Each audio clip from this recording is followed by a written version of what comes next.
3, 2, 1.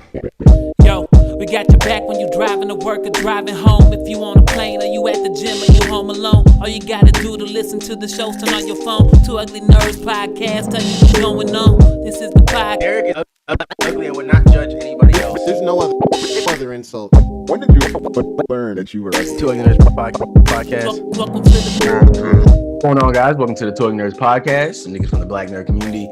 I am your host, Derek, the podcast guy, aka I didn't go to Villanova, but I'm still their biggest fan.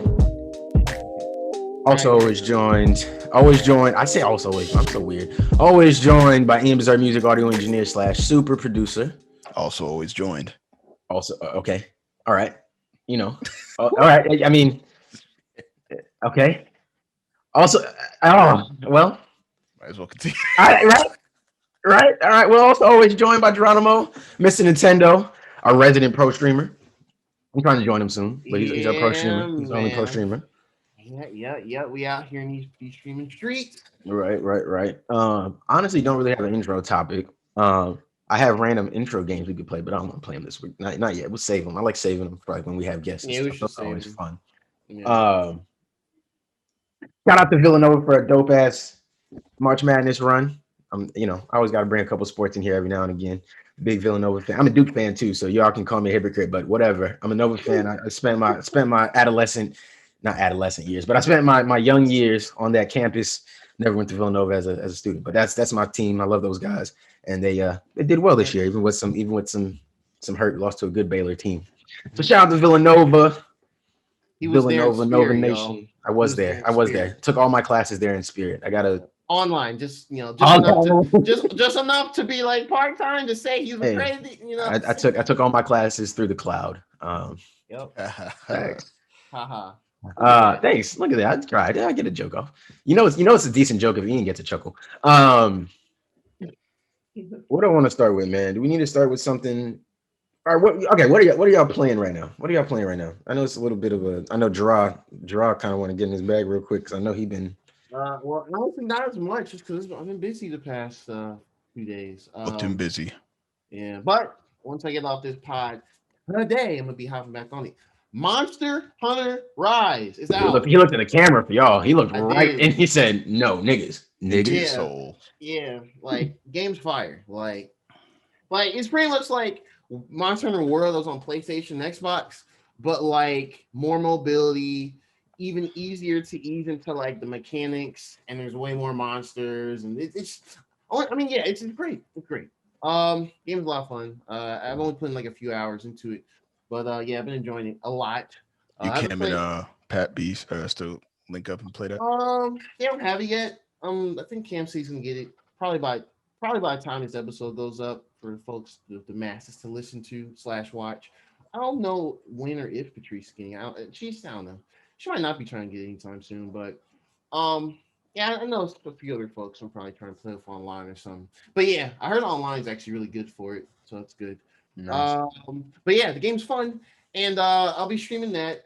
I didn't stream the 3 hours on Friday night just because I was busy.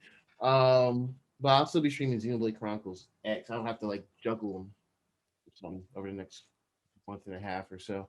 But yeah, that's all I've been playing really. Oh, actually, I'm lying. I've been playing some Apex Legends still off and on. Oh yeah, he was in Discord playing. Yeah, now I got the PS5 out in the living room now. I downloaded on there. I asked you about that the other day. Yeah. Oh, and I'm still lying. Why am I acting like I've been doing this? I've been playing a lot of Borderlands 3 this week. The Borderlands 3 PS5 upgrade is substantial. You love it. Oh, it is. How you liking the PS5 right now, man? How you? I'm actually okay. So I actually had a couple weird things happen, but nothing to kind of detract overall and say PS5's trash. So I had one thing that happened. So the Wi-Fi for it drops sometimes. It's a little weird because the router is like 10, 15 feet away from it. Okay, I had that issue from time to time. Yeah, but I'm wired now, so I don't have it. See, I had an issue with my wire would drop out, but I switched the wire out, so it seems to be all right now. Oh, okay. Yeah, I thought about hooking up to the wire, but then I have to get like a longer Cat 6, Cat 5, Cat 6 cable, whatever. You need one? I mean, if it's maybe, I don't know, because the router's behind me. Oh, sorry, it's right there. For those watch videos, right there, the light Oh yeah, for sure. Whatever, I can't aim. But yeah, it's right behind me, and it's like the living room's behind that door. So I don't know if I want to have just a cable thrown out. I've done it in previous places, but I don't know if I want to do it again. And the other thing that happened was I played the sleep mode, and I was playing. I've been playing some just different PS4 games. See how they run. I was playing some Infamous Second Son. That game is beautiful as well. HDR is kind of crazy, 4K. But yeah, I was playing that, and I put it on sleep mode. And I came back and I turned it on. It didn't show video at all, but it played like the little mini music, like little ambient music. And I tried unplugging the HDMI cable from the PS5 and the TV, and it didn't come on. So I had to like manually unplug the power from in the back and plug it back in, and then pop back up on the TV. But it hasn't done that since, so that was a little weird quirk. I don't really 100% know. Yeah, that's weird. I haven't. Y'all seen an issue where we turn on the PS5 and it would look kind of muted, the color? No. Okay, I've seen that happens like pretty regularly over here. I don't know. I haven't seen it. But it could be your TV adjusting though. Does it adjust? It isn't. I would have to like turn it off and reset it. Turn off the PlayStation 5 and turn it back on, and it comes back to normal. No, that's weird. The only issue I have really with PS5 that is frustrating is with 2K21 specifically. I have a player created, and what it'll do is, the thing is, I can't really pinpoint if it's always happening. I've seen some people on Reddit say that it only happens when you put it in sleep mode, but I like to sometimes I'll just stop a game like in the middle of the game, go to sleep or whatever, right? So I'll put it in sleep mode.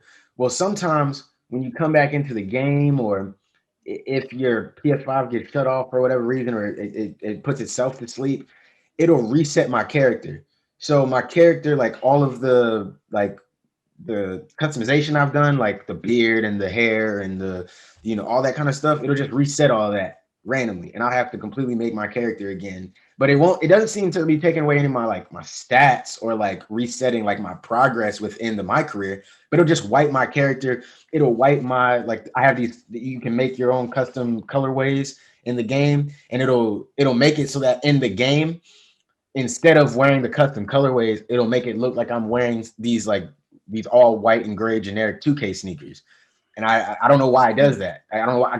I'm way progress through the game. I've, what I'm saying? I have everything made. It's all there. And if I go to the selection, it says my shoes are selected, but then it's not. Yeah, I don't know. I have no idea why it does that. So there's definitely some weird, I don't want to say, I guess it's quirks, but there's some weird things happening with PS5 from time to time, from game to game. Hopefully that gets fixed, as we move forward throughout the generation. But I don't know. 2K would have to show me something like this is fixed, because they haven't even addressed that issue. So I don't know. Yeah, I don't know. Yeah. That's another interesting thing too. And I felt the woes y'all felt. I remember we talked about it last year when you got your PS5s and the PS4 and PS5 versions. So yeah. So at first I thought I needed, fortunately all my subs in the cloud. I'm glad. I guess because I kept my subscription up or whatever. So Miles Morales, the PS5 version, that wasn't really hard. Once I understood the PS4 and PS5 versions to keep installed to do it, that was cool. I deleted PS4 version. Borderlands 3 is a little tedious. So you have to have both installed, and to do the character and save uploads, you have to open the PS4 version. For your characters, you have to upload them. Then load the PS5 version and download that character. I had two of them. Or actually I had 4 at the time. I made 2 other ones for other reasons, but I deleted them. But yeah, it was a little tedious. And then for the actual cloud save, you just had to download it straight up. So it was a little weird at first, but once I got it figured out, I'm good. But yeah, Borderlands 3 plays just buttery. All my technical quirk and issues I had with the game on just regular PS4 are gone. The menus load fast. There's actually less glitches so far. I even tried the performance mode, 120 frames. Buttery. That shit is so it sounds like you're ready to stripper me through Borderlands. I can. Hey man, just let me know, and I'll pick it up too. Yeah, we doing a Borderlands thing. Hey, yeah, it's PS5 Borderlands. Yeah. But yeah. So I finished the third DLC for it. I think whenever I guess Cam Patrice want to do DLC 4, we're gonna do that. They added a battle royale mode. It's like a PVE battle royale mode called Arms Race, which is kind of funny because it's like all battle royales are free, but this mode is part of a DLC. I thought that was kind of funny. But it's But how it's you PVE or PV? You said it's PVE or PvP? PVE, like you basically you're dropped in this new map area. You Mm-hmm. have to like you have nothing, and you have to either find chests with weapons in like the Borderlands fashion, or wait for these drops to appear. And you basically just have to build your weapons and stuff up, get better rated gear and shield. You don't even start with shield; you just have health. Mm-hmm. So it's you're pretty much naked going through it. And You're just then fighting computer enemies. yeah, they just spawn different areas. They totally tuned it to be like even like the weaker weapons can do decently well against them. But the Mm-hmm. end game is to go to the center and you have to go down and fight a particular boss. He has like Mm-hmm. 3 different bars of health that different weapon types deal different damage. And then once you do that, then you get different drops. And whatever weapons you acquire from it, or your gear, you can what do they call it? You can like transfer it from that area to like your bank on like the hub area, and you can just keep that stuff. So it's just another way of getting different type of loot and like a different gameplay. So that seems cool. I've only done it solo though. It definitely seems probably like more fun with a group, Group, yeah. like most things Borderlands, but it's neat. But yeah, other than that, yeah, it's been cool just getting back into it. Got my level maxed out to 65 because I missed the level cap since the last time I played. So yeah, but otherwise, Astro's Playroom. I played it Derek's Place a while back. So honestly, I need to finish the last world, the PS2 world. I forgot what it's called. Um, Oh yeah. and I think that's it. I haven't really played too much PS5 specific stuff. I'm kind of thinking about Returnal. Kind of thinking about it. Yeah, that was good. Yeah, When is that dropping? April 30th. Hmm, maybe. Yeah, yeah, I'm thinking about it. Yeah, I'm gonna just wait for like reviews and stuff. But it looks promising. But yeah, that's all. Monster Hunter Rise, Apex Legends here and there, Borderlands 3, and Xenoblade X for the stream. Yep. Cool. Not because I just ain't. I really ain't been playing that much. Mostly I've been. Well, I told you I've been kind of playing 2K because that's just my. And just sit down and not think about a game. But I've been playing. I bought the Assassin's Creed Ezio collection because that was on sale. So I'm saving that for a stream. I'm saving that and Watch Dogs Legion. I'm waiting for Watch Dogs Legion to go on sale. He's on sale now. Wait. Actually, Okay, wait. sorry. Not Nazi just. I'm sorry. I'm gonna say this on record. I'm gonna say this on record. I'm just gonna say this on record because I just got a message back from Nazi. I'm sorry. Oh, word. Nazi said he just woke up, so he gonna try to come in. Next week though. He said next week. Next week. Okay. That's Next cool. week. He said he promised he's not dodging. He said I promise I'm not dodging. Oh man. He promised. He said he promised. I'm just telling you what he said. Okay. Tell me You what he have it in said. writing too, so. Tell me what the man said. All right. Next We're gonna week. finally get that the end all be all. Never Next- talk about Kingdom Hearts again until Kingdom That's a Hearts. Yeah, it's a lot. Not this year, probably. So Kingdom Hearts 3.5, Birth by Sleep, PS5 edition, Day Before Dawn. ever Final Fantasy 7 remake collaboration. I don't know. I don't even know. But anyways, yeah. So I bought the Ezio collection on sale. I'm saving that and Watch Dogs Legion for sale, but I'm for a stream. But I'm waiting for the Watch Dogs Legion DLC pack to go on sale, so I can play all the extended stuff. But I think that game is really good, and I think people need to see that game more. So I'm trying to play both of those. But off stream, I'm playing. What I started playing was playing Assassin's Creed Rogue. That was on sale as well for like dirt cheap, and it's the only one that I haven't actually finished, I think. So I wanted to finish it, so I started playing that, and that game feels terrible when you first start it because it's just like, wow, this game is really dated. But once you like kind of get yourself back accustomed to the controls a little bit, you're like, oh, no, this is still pretty good. And I mean, I've said it on this podcast before, so I'm not gonna lament on it right now, but it is really nice to play an Assassin's Creed game where it's about assassins and Templars again. Like, it's just nice that that's in the game. It's great. So yeah, I can't wait to play the Ezio collection. Y'all know those are my favorite Assassin's Creed games. I play the shit out of those games. So I can't wait to play those on stream. But yeah, we'll see. Maybe one day I get to be a pro streamer like Jarrell. I guess also I can just put a banner here that says I'm a pro streamer. Nobody can tell me I'm not, right? But Please tell us in the comments of the YouTube video who is or is not a pro streamer. And also, like, I think it's Tell us. Let us know. Tell us what you think. Please passionately tell us. But Ian,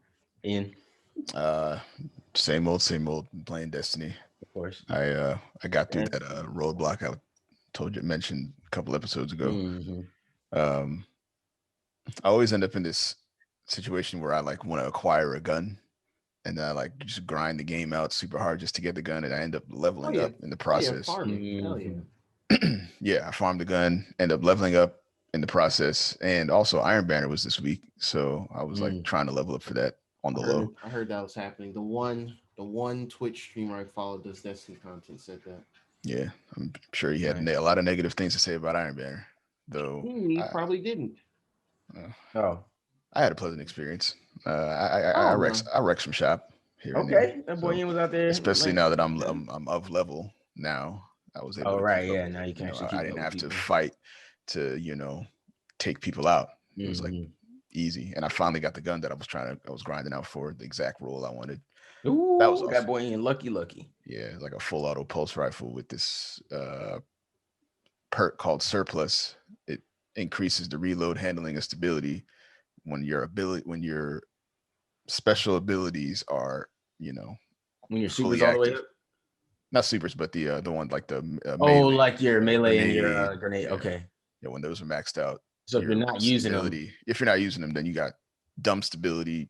Reload speed is crazy, and the handling. That's my problem. Is I love throwing a grenade though. Well, yeah, but it's tiered based on which ones are active. So if you have just your grenade active, it'll still increase it a little bit. But if you have all three active, it increases it like to the max. So that's dope. I mess with that gun. I love that gun. It's amazing. But yeah, that's all I've been doing. I unlocked a lot of stuff too, because I can finally do a lot of stuff that I couldn't do when I was a lower light level. But yeah, soloing isn't as bad of an experience right now. So that's all I got. That's all I've been doing. Cool. Trying to think of the easiest way to go down this, because I want to split up me talking. Okay. All right. Okay. Let's just do this. I just want to get this out the way. To be honest. Okay. So WB and Sarnoff from WB. I got to get closer to the mic for this. I just want to make sure y'all can all hear me well as I. Yeah, we can hear you from where you at. And Sarnoff from Warner Brothers Media decided to do an interview. I don't even know who she did it with, to be honest. It was this Variety. All right. They sat down and talked about DC, the future of DC, and whatever. All right. Why they sent this white woman to sit down and diffuse the issues that are taking place at DC, when a lot of those issues are racially charged issues, I could not understand for life of me. Regardless, they send this woman out here, and she said some things. So they said that they decided to release Zack Snyder Justice League because they wanted to give Zack a chance to realize his vision and get his full project realized. I guess they don't acknowledge the fact that they were being bullied online. Horrendous. I mean, not horrendously, but relentlessly is the word I'm looking for. Then she says that what are their plans for DC going forward? They've got. I just gonna read this because we've got an incredible group of creators, television series creators. That means CW. So, but also HBO Max is coming. It says Max series creators. So I'm gonna say, so she even separated CW creators from HBO Max creators. I mean, not wrong, right? they're creating TV series, right? We could still call them TV shows. It's still on television. I don't know. Maybe feature film creators who are basically broadening the base of the talent that we work with on DC because we're so excited about the potential to build out the DC universe. I'm going to stop it there. There was never any talk of Flashpoint Paradox until DC shit blew up in their faces. They were never considering doing live action Flashpoint Paradox until this whole DC shit blew up in their faces. I thought that was part of the original plan, like with the Flash movie. No. It wasn't? Well, there's like 30. There's like 30 different Flash strips, to be fair. So there might have been in a plan somewhere. But the original plan was a continuation of the Flash origin story and a continuation of the DCEU, right? Like we were led into this from Nolan's Batmans, right? Like you got to see that. Then we have this older Batman who comes into our stuff. We've got Dick Grayson who's dead in this universe. It's a whole different take on it, right? And this will lead into eventually us talking about the Suicide Squad trailer. But I've been a long proponent of DC not copying what Marvel does. That's not a knock to Marvel or to say what Marvel does isn't good. Obviously, I've been on this show championing Marvel movies, Marvel shows. We're going to talk about Falcon Winter Soldier, how much I enjoyed that. I love the Marvel stuff. Even though I don't read the comics, I don't find the characters interesting from the comic stand enough to go read the comics. That being said, I think their on-screen adaptations are amazing. But I also understand at DC, things are the same way. There might be people who only see these characters as interesting on a screen. I also think there's space for more than just one thing. And DC, not DC, there's an issue with this too, right? This isn't a DC versus Marvel. This is WB versus its fans. And no, there's not just one sort of DC fan. I like dark and gritty stuff. I'm cool with seeing dark and gritty stuff. That doesn't mean you can't have more family-friendly live-action films that exist out there. But they don't seem to be open to it. They keep telling us about this DC multiverse. Snyder was the only one building a multiverse.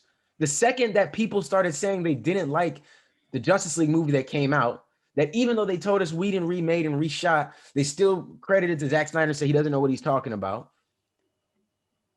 They then put out all these movies that are solo of each other and break the multiverse. Completely ruin their own canon with Aquaman, Shazam. Don't get me wrong, and I like these movies. I think I gave Aquaman like an 8 out of 10 the first, and obviously I've revised that since then a little bit, but these were all solo movies. None of them were tied. Did y'all see Aquaman and Superman in Shazam? Well, nobody popping up over there. None of these niggas were showing up. Nope. There was no multiverse. So no multiverse exists. They don't have a multiverse. They were trying to kill the multiverse. They were just trying to make family fun movies that people would go out and see and enjoy. That's why Aquaman made $1 billion. There's no multiverse. Superman was in Shazam.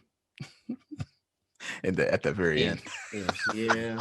I mean, he didn't show old buddy's face, but I'm here. This is my voice. Yeah, he if you I don't even think that was Henry. I'd have to look at that. Was that even really Henry Cavill's voice? I'm not sure. But yes, yeah, I did forget about the end of Shazam where Superman shows up to the school and he's like, "Oh, my hero," and whatever. Fine.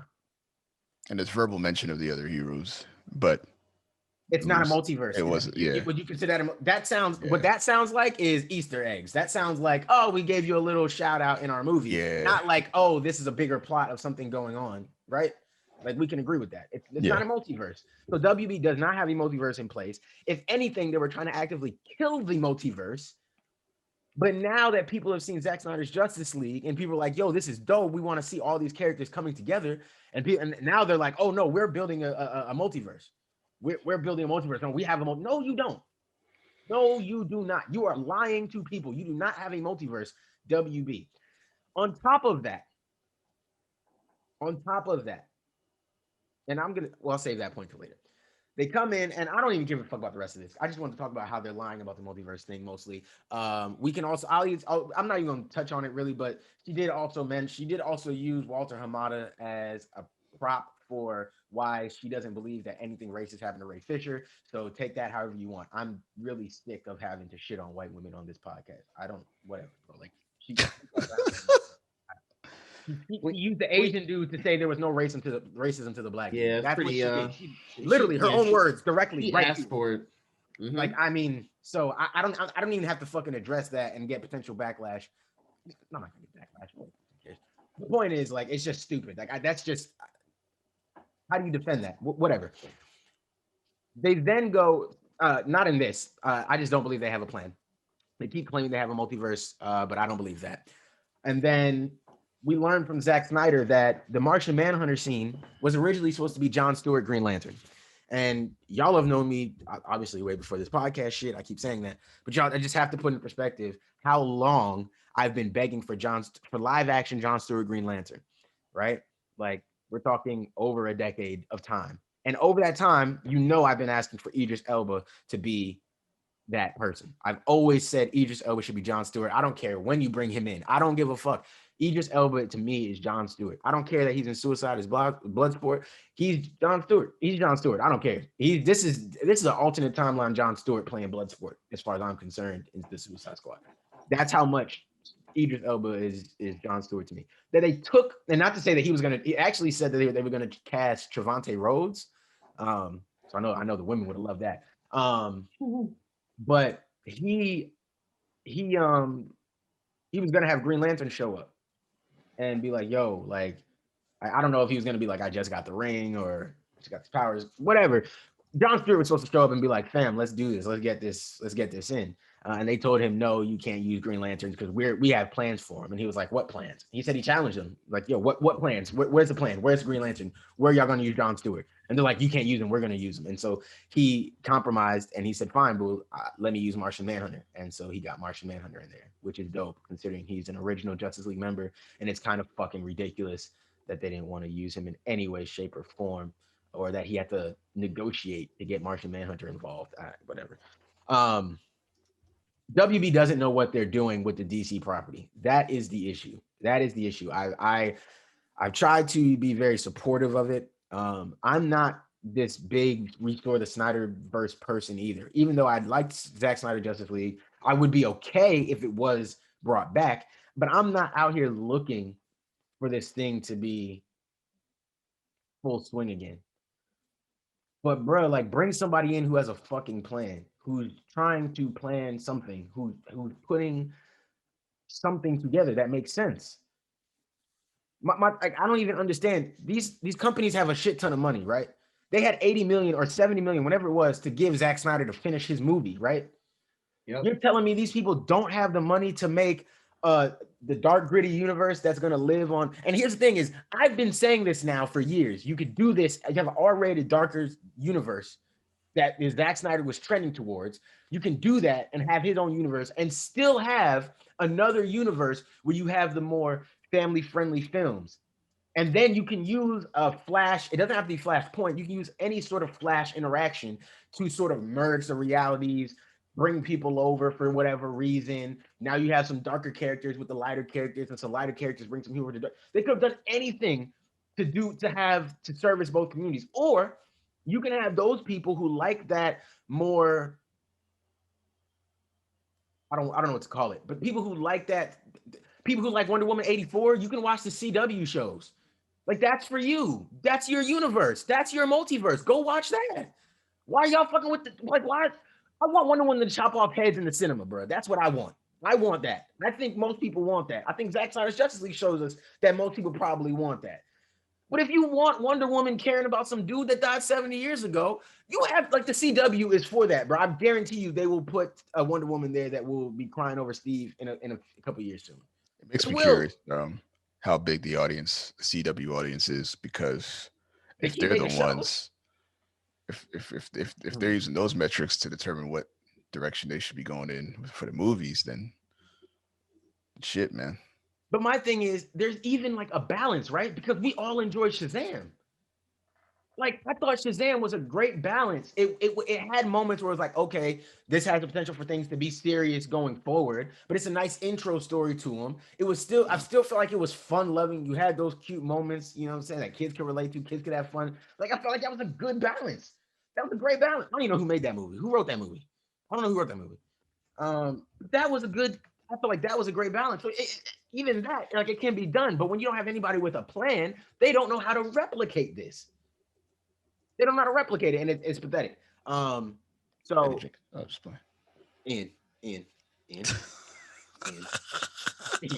Wait, what? I'll just play it, man. Oh my god. It was David Sandberg. Okay. David Sandberg. Well, what if it was though, man? How upset would you be? I'd be a little upset. I would just never let her do Wonder Woman. Yeah, like clearly she has too many emotions attached to Wonder Woman. If she was able to make Shazam amazing and then make Wonder Woman that bad, you got too many emotions attached to Wonder Woman then, because that doesn't make Talk sense. About inconsistent. If like that's how can you make Wonder Woman 84 and make Shazam? What? Nah. One of these days when we have nothing to talk about for real, or maybe on a short on YouTube, I'm gonna get Gerald in here and we're gonna have the same conversation too, because Gerald had to make not the same, but Gerald had to make some versions in when we were talking about Snyder Cut and all that kind of stuff. So I think Gerald might have been on this show saying some things like, maybe it's not going to change that much.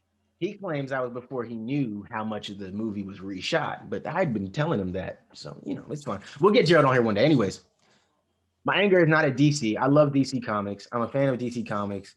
I like DC. Are you though? I love DC Comics. I don't like it. I am. Even that's though when sometimes we got like comments like within the past month. Come on. But WB, I think, doesn't know what they're doing. I think they don't know how to operate with the IP. I think, and this is and this is a great segue, because this is why I think they need James Gunn to make the Suicide Squad. And I want to be clear. But I guess, hold on, back up. I'm being a bad podcast host. I just ranted about WB. Do y'all care about any of that? I guess, do y'all care about it? How do y'all feel about it? I mean, me still as a person just kind of looking at, because like, what do we? So okay, we do know they're doing Wonder Woman 3, probably in like 2 years or some shit. 2023 probably when it'll come out.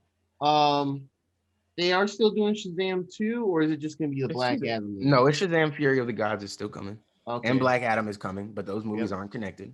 Okay. Aquaman 2 is coming. At least allegedly. Yeah, Aquaman 2. And then, of course, the 1 up to 50 scripts for the Flashpoint movie is going to happen. So, yeah, I mean, it's like we know those are coming, but I still don't have the full confidence. Well, I haven't seen Shazam yet still. So I'm just going to base on what y'all say. It's probably the only one where we know it will probably be, if not as good or better than the first one. All the other ones just kind of like, Warner Bros. Keeps sending weird stuff. Like they did the whole Snyder Cut thing, just still for content. I get it. And I guess in an attempt to appease those people who use the hashtags over the years. But I don't know. I still have the full confidence in being like, yeah, Warner Brothers and DC is going to be 100% and everything. So I don't know. And then how they keep saying, like remarks from like, oh, we're not racist, and the Ray Fisher situation, it's too disingenuous. I can't take anything they say at face value, really. I just have to see trailers, and then if I'm interested, see movie, and then form my opinions from there. And it sucks it's like that, but it's kind of what we have right now. Yeah, I'm on the same tip. After reading that article, it kind of solidified my feeling that DC really ain't got shit coming down the pipeline for a nigga. So, I mean, still don't believe in the Lantern Corps show, but I think it's just an idea more than anything else. I just haven't really. I don't know if I'm willing to invest money. I don't know if I want to go to the movies to see any of the. I'll watch them if they show up on HBO Max, the next feature films, but I don't know if I'm gonna, unless it's maybe. I mean, Suicide Squad might be an exception. That is also coming to HBO Max this year, though. So that is true. We'll have to worry about having to go and do the movie theater experience or not. Or the Shazams. I really like the first one. I have a feeling they're not gonna, well, I don't know, man. They could very well fuck that up too. But yeah. Yeah, I'll take some writer changes, I guess. I mean, I think there's a disconnect with the fans. Unless there's a metric we're not seeing where most people actually like the campy CW shit, and that's why they're trying to incorporate it into their movies. So here's the thing. I think there's for sure a disconnect with the core fan base, right? But is the core fan base a minority or a majority? I don't know that for sure, and that's where I get lost, because, and that's why I keep saying that I feel like there's enough space for both of these things to exist in some form or medium, because I just feel like you're right. If you can make these campy shows on CW, and if that audience really is that dedicated, they really are watching the shows that much, then make them campy movies that are tied to those campy shows, and that be its own CW DC universe. It just makes sense. But you can still let filmmakers like Zack Snyder and Christopher Nolan, who literally carried your franchise on their back, who they carried DC when DC wasn't doing shit live action, nothing live action. Christopher Nolan was like, no, let me show y'all how far you can take Batman. And that's really what the problem was. Christopher Nolan took Batman so far that now WB is like, we don't know what else to do if Batman isn't around. Batman. And now everybody's like, fam, I'm sick of Batman. Now half the world is joking on Batman. You can't even say Batman's name seriously online without getting this backlash from people. So the general consensus is almost like, yo, Batman's just some rich white dude. He don't even got no powers. He's whack now. Batman's losing his cachet because they keep oversaturating him. Because they don't know what they're doing. That's kind of like what happened with Spider-Man a while back, actually, when Sony was doing the Amazing movies with Andrew Garfield. In my opinion, same shit. Like, they tried doing 4. There was, it's kind of it's similarities to Spider-Man with how Fox was doing, not Fox. How the Raimi movies, they were doing Spider-Man 4, and they just said scrap it because there's just too many things, too many cooks. Then the Amazing Spider-Man movies were good, range from good to bad. Yeah, well, that's a perfect example of a decent good like movie and a shitty sequel. Anyway, we're not gonna talk about that. We're talking about DC, but yeah. So yeah. Okay, and it's weird because like probably the DC movie I am most interested in right now. At least based on is the Batman, just because of the based on. Cause I guess because it's a slightly, it's a different. Well, I don't want to say different take. They're taking like a different iteration of Batman because all the other Batmans we've seen are like established. Yeah, this is like a younger, bit more, maybe less nuanced Batman. Like he really just about the action and all that stuff. He's not super established in Batman Begins. True. It's not a super origin story, but he's not super established. But you're right. This is a more. I think what we're gonna see here, though, because what we didn't get to see as much in Batman Begins, there'll be less tech and stuff too. It's gonna be more detective Batman, is what. Yeah, and I am interested in that. And we all want to see that. We want to see detective, and hopefully the other side of this is we get detective and hand-to-hand combat Batman, right? Like, part of his origin that I feel like has been missing in a lot of these is really how good his hand-to-hand combat is, how he learned that way. I don't know if y'all seen Batman Soul of the Dragon. It's an animated movie that just came out early this year. Oh no. Yeah, I don't remember when it came out. It came out early this year. It's on HBO Max? No. No. It went straight to I don't know where it went straight to. I rented it on YouTube. I always rent on YouTube. I rent movies on YouTube if I want to watch something. I go on YouTube and they're normally like $4.99 or $5.99. Yeah, I rent it on there sometimes as well. So I always do that. But I think this went straight to Blu-ray and the digital purchasing, whatever. And then digital purchasing. So yeah, it was released on digital platforms January 12th this year. Yeah, well, that's for some here. You said Soul of the Dragon? Yeah, Soul of the Dragon. It's pretty cool. It's like an 80s setting. You should definitely watch the trailer for that. I'm surprised I guess I didn't bring it up. I didn't really mention it. Y'all should definitely check that out. I was going to ask if there's any mech suits in that one. No. Yeah, they've been heavily armored mech. Nah, this is Batman. Okay. I'll go ahead. No, go ahead. What are you saying? I was gonna say the Batman movies. I was looking at the director because now DC got me paying attention to that shit. Right. So Matt Reeves. Matt Reeves. He's the Matt Reeves. Yeah. Oh so yeah. That's he's not bad. Yeah. Okay. No, Matt Reeves is good. Yeah. Matt Reeves has a good track record. Good track record. Yeah.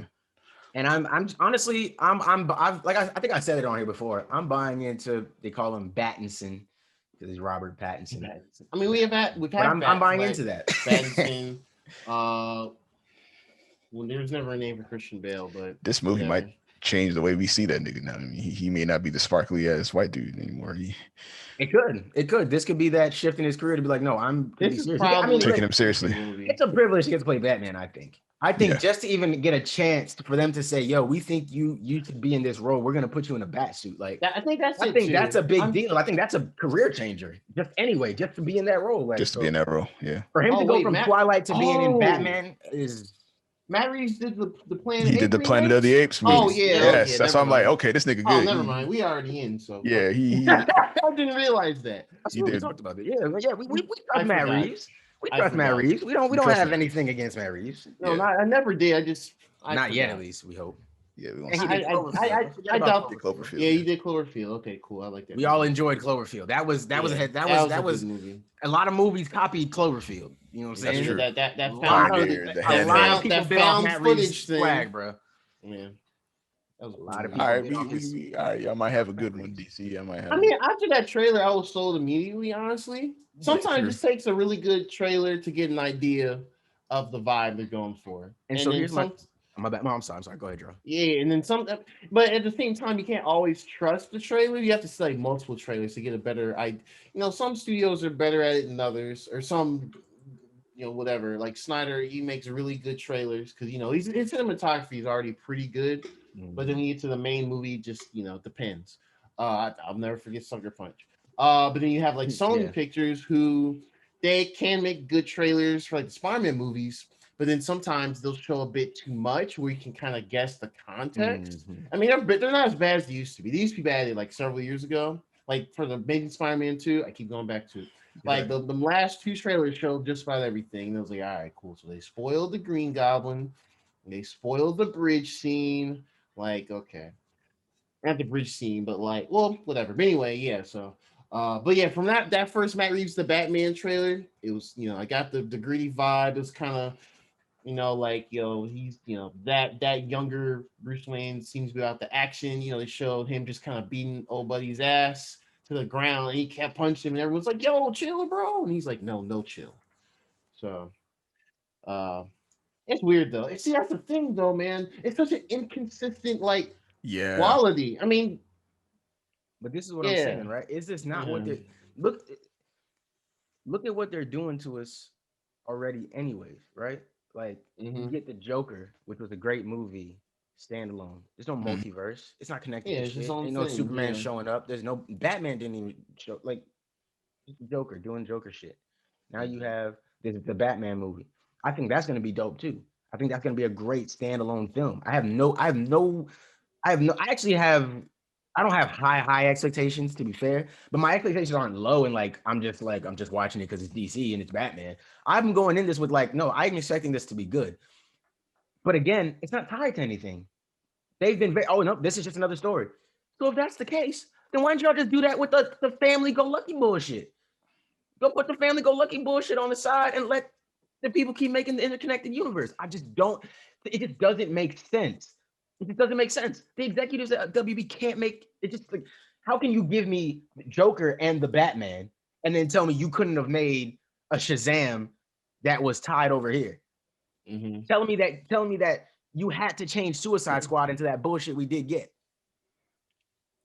I think it might be like a situation where they have two different fan bases with polarizing interests or tastes and the type of things they'd like to see, and they're just having a bad time juggling the two.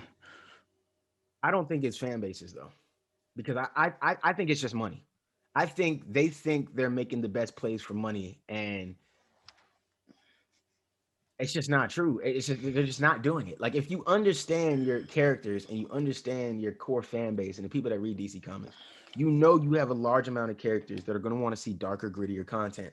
when it comes to their stuff. They understand this because all the animated shit gets to be dark and gritty every other time, right? They do understand that. They understand it because the other shit it's there. Stuff exists, right? Like DC comics still come out and it's animated and gritty. Or not animated, but the comic books are still gritty and they get deep. Then you get on and start watching these movies, and those are gritty, and you're like, oh shit, niggas is dying, they chopping off heads, people's okay, cool. And then you get to the movie and it's like, no, let's go hands and fight superheroes. And you're like, nigga, the fuck? Like, okay, I get that can be appealing to people. I don't want to neglect that, but you also have to take consideration that the people that might be attracted to that, they don't actually care about these characters. They don't actually care about this franchise, really. To them, this could be another Marvel movie. They don't know any different. So those people you're trying to bring in are just the people that watch Marvel movies because they got popular and decided, hey, I'm gonna check these out. Oh, there's stuff going on, and now I just want to be in the conversation. So I'm watching. DC wants, not DC. Sorry, I keep saying DC. That's bad. WB wants a piece of that pie.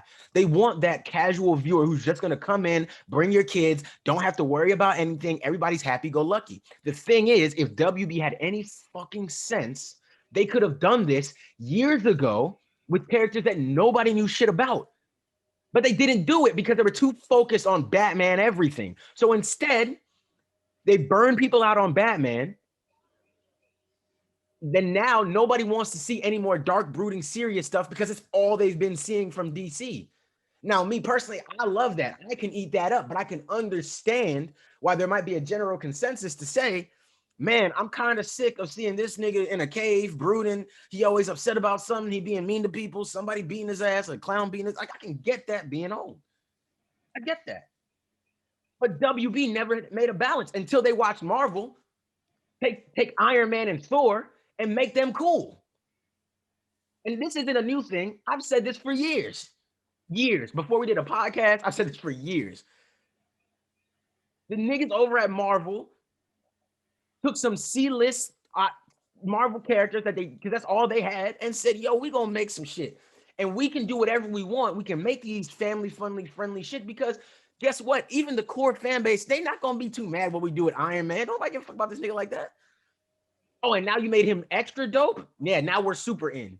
Nobody care what you do with Thor. Oh, but he's the dude that all the chicks like? Bet. I can't think of his name on top of my head right now.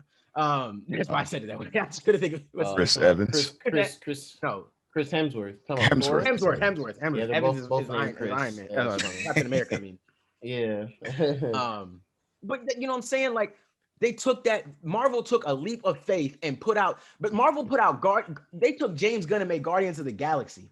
That's cool because we don't know those characters and you made us know it. That shouldn't have worked. But how did that work, bro? That's why he's doing the Suicide Squad movie. That's 100% why. Yeah, and but they could have done this years ago.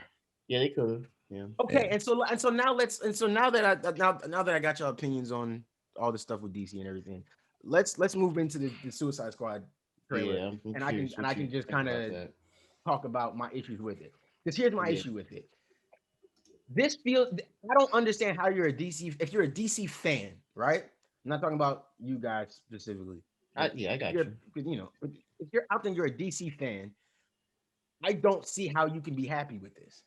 Only reason. Oh, how? Okay. It just looks like a Marvel. It looks like, yo, we was fucking up. Our bad. Hey, let's go get the Marvel dude, bring him over here, and let's make him make Guardians of the Galaxy for us. Bro, they even got the same shots. The walking out shot in front of the wall. Like, come on, bro. It's nigga copy and pasting his homework. Nigga took the class already, and he's taking the class again, and he like, oh, these are the same problems? Bet. I'm gonna just plug and play. Oh, y'all just changed the numbers. Bet. I'm gonna just put the numbers right in the. He's doing. I don't know if I never say that. Right, don't get me wrong. Obviously, there are going to be differences because the material is different, right? The core material, the source material is different. There's gonna be differences. But it's, I have to look at other movies he's done to say that. It looks the same, bro. And don't get me wrong. It was kind of funny in like for half a second, but that whole. I'm only jumping to this line because this was to me the cringiest part of it. The dicks line, John Cena talking about the sea of dicks. I was like, fam, this is just. Man, I love that part, man.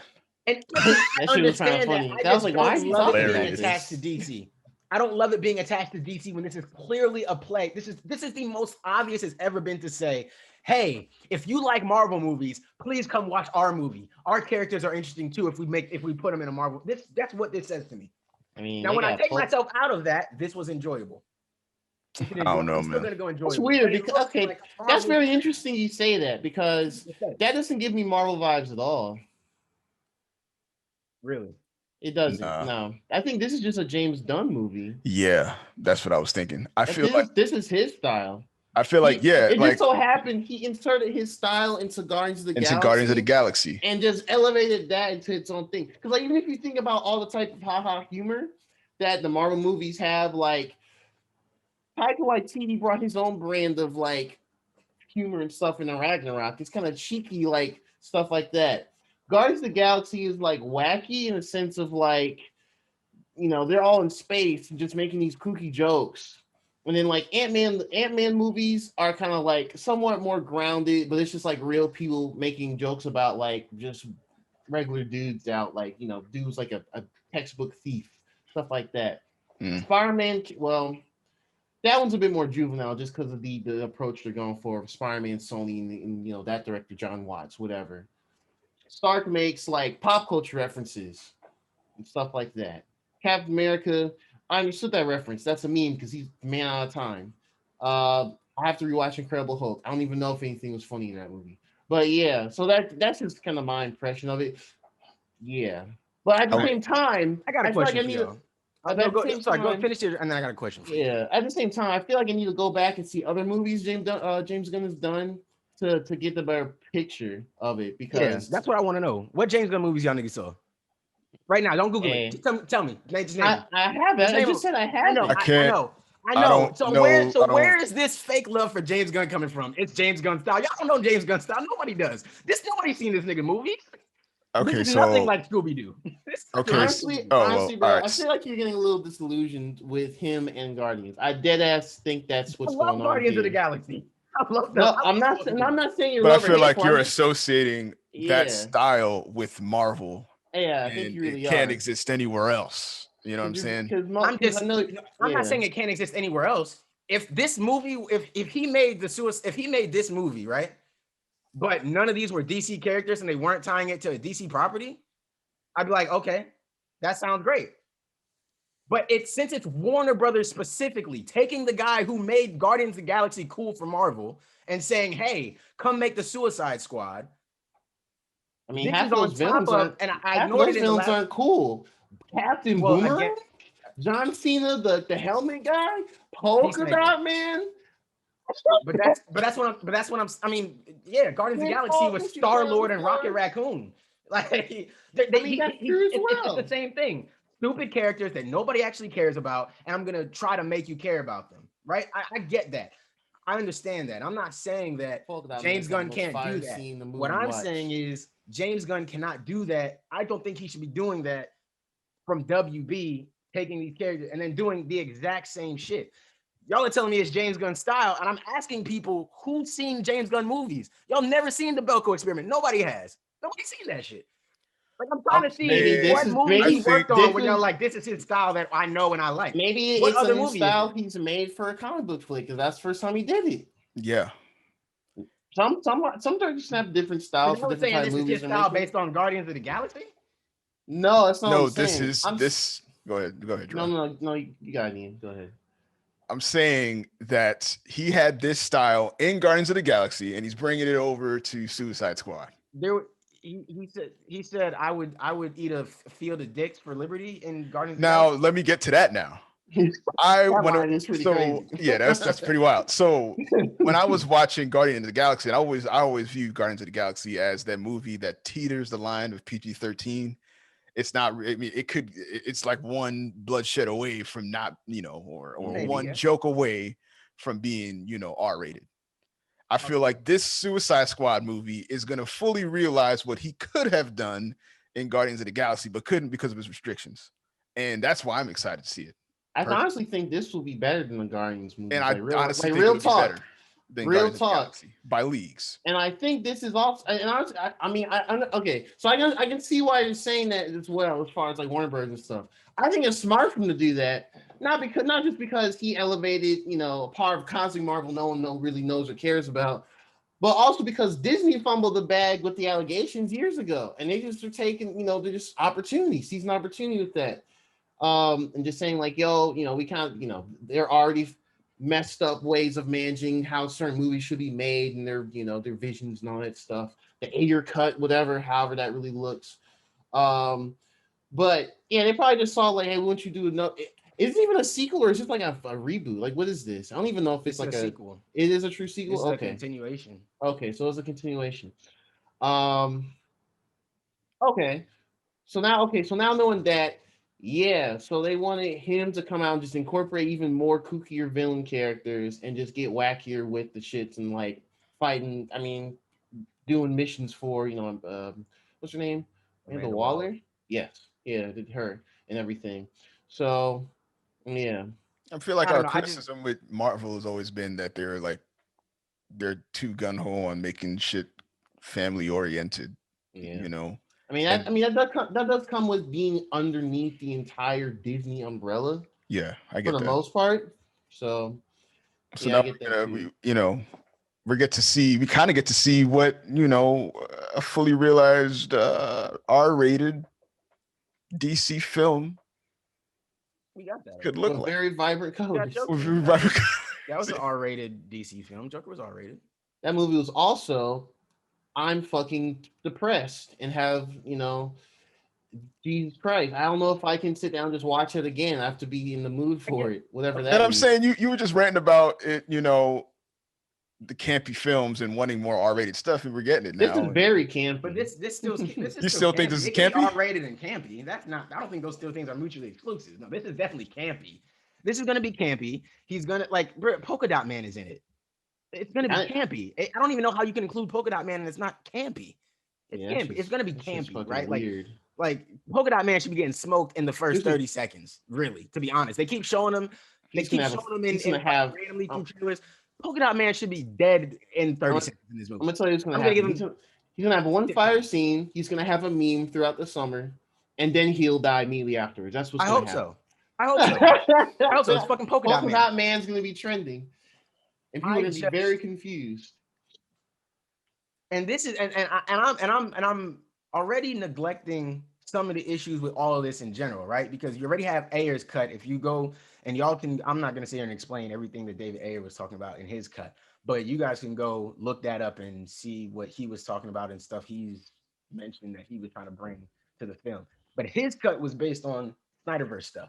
So his Suicide Squad was still, at least by his words, right? His original Suicide Squad was him putting out, he felt like there was still a deep story while still having a good time with these villains, because it's still villains, right? Like there's going to be a different approach to it than when you're dealing with heroes who kids are supposed to be looking up to than dealing with villains. So he said he felt that he had, a deep story that told a good story, but also, and it connected to, Snyder's universe, but also was still a fun time. We'll never get to see that because, this Ann Sarnoff lady said, Walter Hamada said there's no racism, so they're fine.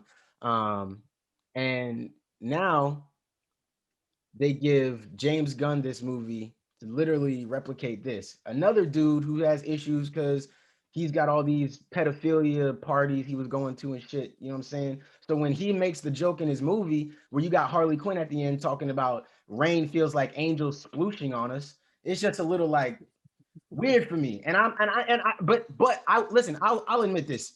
I'm gonna watch this movie. And I think that the movie will be good and it'll probably be entertaining. I do think there are going to be parts of this movie that are going to be over the top, extra, and I'm probably not going to like those parts specifically. That being said, it is a little weird for me to watch this. Maybe I am feeling a little more weird about this since he was making all these pedophile jokes and going to pedophile themed parties. And then now he's making all these sex jokes and dick jokes. And it's just this white dude who never got punished for shit, really. What was his real punishment? Disney said, hey, we got to let you go. And then they're like, hey, actually, our bad, come back. Like, but dude was really going to pedophile parties still. Like, that still happened. Like, you know what I mean? Like, he really still went to those. Yeah. And we just all ignored the white dude who makes movies, who made a couple of movies we like. Not that many movies, but a couple movies we liked.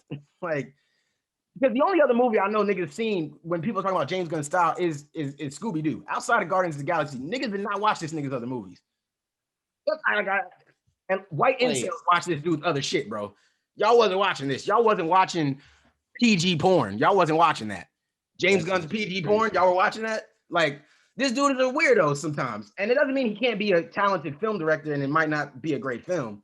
But if a black dude was going to pedophile parties, he wouldn't be making DC's The Suicide Squad. Is what I'm saying. So it's a little, maybe part of that is factoring into a little bit of my aversion with some of the styles and some of the over the top shit he's doing here with some of this. So maybe I'll admit that as well. You know what I'm saying? I don't hate the dude or anything. I'm not saying he should go to jail. I don't know. It doesn't seem like he did anything as far as, but pedophilia isn't funny to me. I don't think it's something to be joked about at any point. You can't. I don't either. Young to understand it, so there's no excuse. I don't know. I make a pedophile joke at all in the. He made a pedophile joke in this. No, I didn't say in the movie. No, he was just saying he made pedophile jokes in his personal. He was making. Oh yeah, he was joking about pedophilia in his personal life. He was going to pedophile themed parties, bro. Yeah. If you go to a pedophile, what's a pedophile themed party? What is that? Is it with people? Everybody dresses up as a baby and they go to the. It's a party where everybody agrees the theme is pedophilia and they all think it's funny. They all think it's a joke. Maybe, I don't know if I should. I'm not going to defend. I have no idea. Yeah. I mean, if a bunch of white dudes get together and say, "Yo, fam, this is a rape themed party," you're not going to the rape theme. What joke can they put on that for you to be like, "Ah, I get it"? No, nigga, it's not funny. You don't fucking do that. You don't have a pedophile themed party because it's not gonna be funny if it's your daughter being touched. Then it's not gonna be. Then if the niggas having parties, it's gonna be an issue, right? Everybody think, oh, it's just a joke. But if it's your child, if it's your sister, if it's your cousin, then all of a sudden you care. No, nigga, it's fucked up. It's wrong. It's wrong. It's fucked up. It's wrong. Ain't no defense for it. That nigga should have been in trouble for that. He never got in trouble for it. Fine. It's fair game. That's how the world works. He making the movie. I'm probably still gonna go see the movie. I'm not go see it. I'm gonna watch it on streaming or whatever it comes out on. But the point is, like, some of that's gonna rub people the wrong way, and that's a lot of maybe what's rubbing me the wrong way with some of this.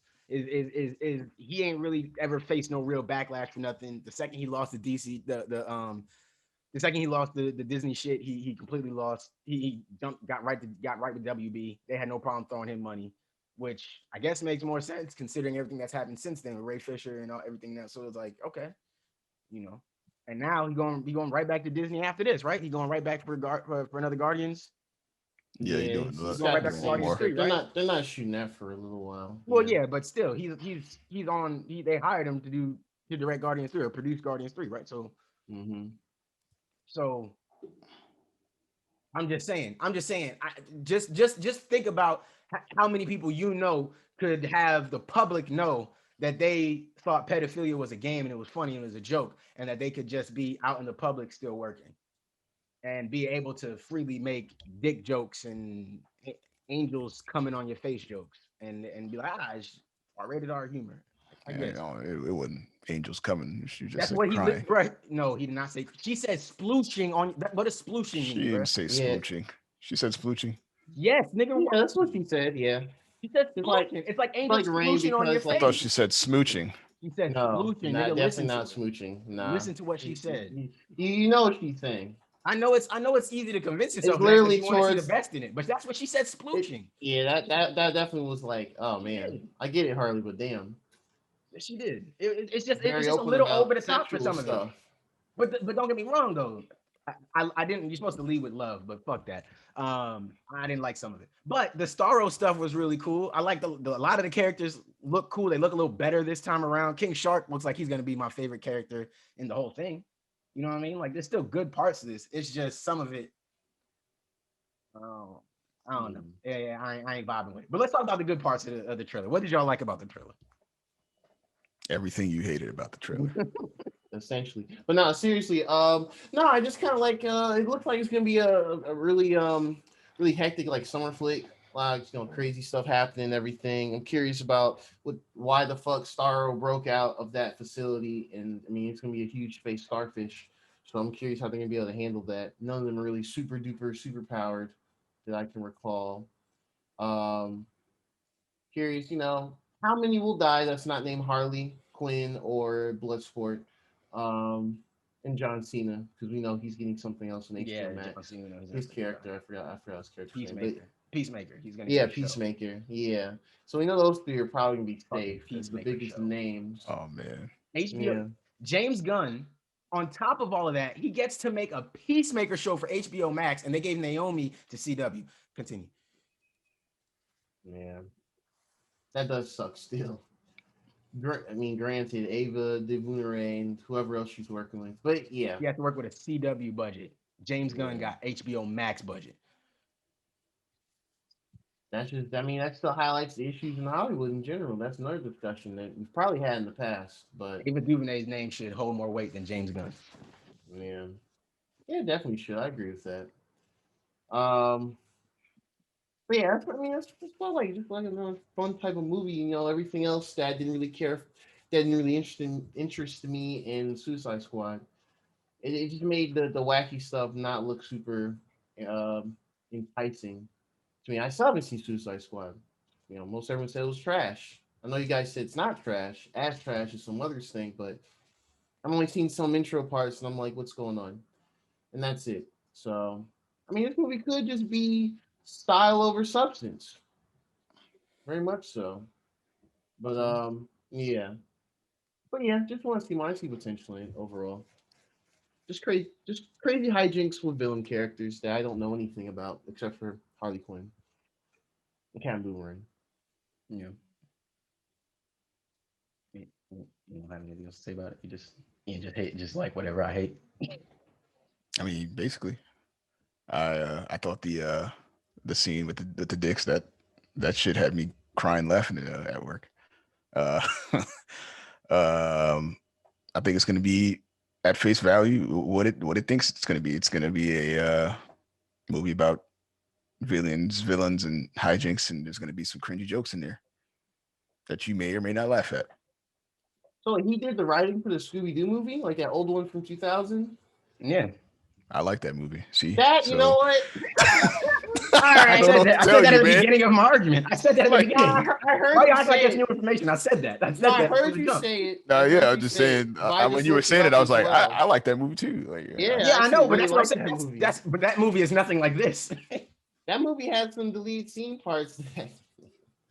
Yeah, he was pushing the edge on that one too, as far as writing is concerned. But anyway, so I guess I do like James Gunn's style a little bit. Not the pedophilia stuff and all those allegations. I definitely was like, what the fuck? When I heard about that. So yeah, so what the fuck? Dolphin Man battles the sex lobster. Wait, what? One of his movies, man. Oh yeah, that must be some indie nonsense. Oh, I did see the Belko Experiment. Oh, you did? Yeah, that was. But it must have been great. It must be your favorite movie of all time, right? It's not your favorite James Gunn film. It's not a classic. I don't know what you're insinuating. I know. I don't know what. I mean, Guardians is not a classic to me either. Are you taking in saying that? What about like the Marvel movies, MC movies as a whole? Guardians movies are not classics. If that's also what you want to say, Derek. Say it again. Yeah. What did you say? I said I don't think the Guardian movies are classics either. I enjoy them. Oh, I don't think they're classics. No, I was just being facetious because nobody knows this nigga's movies, bro. But somehow he has a track record. I don't understand. Well, I never knew that he was the writer or director of a lot of the movies, but I have seen a lot of his movies. Which ones? Which Ian? I just told you one. I've seen Scooby-Doo. You said two movies that I mentioned earlier, and you had no idea until you saw the title. Are you sure you saw the Belko Experiment? You sure you didn't just see a trailer? Yes, I saw the Belko Experiment. I'm trying to tell you. What you want me to say? No, bro. Because if I say James Gunn, we asking about the movies. I was naming movies. You're like, fam, man. Oh wow, that's interesting. I didn't know. That's what I'm saying. I don't know the directors like that. I haven't been paying attention to directors until I named the movies. I wasn't just saying. Tell me. I named them. I didn't know that was. And you didn't know none of the names other than Scooby-Doo. And now it's I've seen a bunch of these. Yeah, I've seen a bunch. Yeah, like I don't recall. Like I saw the trailer and I was like, oh yeah, I did see this movie. He directed Slimer. Ooh. I didn't see that movie. That's gross. I'm not into horror like that. He wrote for Dawn of the Dead, so that's interesting. Being It's okay, man. directed. I just think I think there's a lot of people out there who are capping for James Gunn. Uh, with not enough. I'm not talking about y'all. I'm not talking about y'all. I'm not talking about y'all. I'm talking about people in general. I'm talking about people on the internet mostly. Y'all are just the catalyst because y'all have to sit here with me. Y'all don't have to, but y'all are here with me. So it sounds like it's y'all. I'm not talking about y'all. In general, James Gunn is getting a lot of what y'all happen to be saying as well. Like, oh, but his track record, this is his style. What style? He ain't done shit. It's a I good didn't say track shit record. about his track record. Y'all, we will rewind the tape. We'll rewind the tape where you were like, I this didn't is say style. shit. This is I didn't say shit about his what track I record. All I Okay, said fine. My was bad. that You didn't no, say no, track no. record. You style said of the style. movie. Fine. What I Style. said- My bad. You said style, not track record. My bad. We don't want to misquote nobody. You said the style. His style. What style? None of these movies. And the style I was referencing was the style from Guardians of the Galaxy. Bruh, Guardians. Okay. Guardians of the Galaxy had a specific style different from any of the other Marvel movies. Mm-hmm. It's in this one now. It's in Suicide Squad now. That's the style I'm referring to. That's what I was saying earlier. I'm not referring to any of his other movies, just Guardians of the Galaxy. Okay. That wasn't the original point I was making, but okay. I can agree with that. We agree with that. I agree.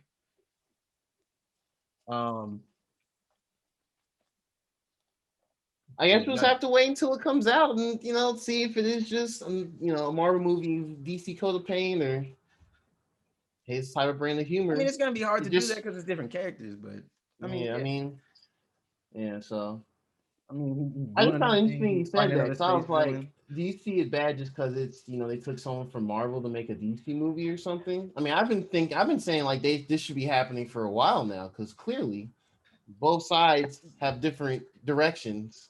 My issue is it's a money play. It's a money play. Is my issue with it. It's a money play. It's a play they could have done a long time ago. They could have done something a long time ago. They could have got other directors. So it's just about money. They care about. They're trying to make money off James Gunn. I'm not really sure they could have done it a while ago because he was if none no, not with James, but with other directors. They could have grabbed another Marvel director that directed something, not James Gunn specifically. They could have always just said, "Hey." Arguably, you could kind of sort of say they tried doing now Joss Whedon with how they didn't want the Justice League to go. But that's how they did try.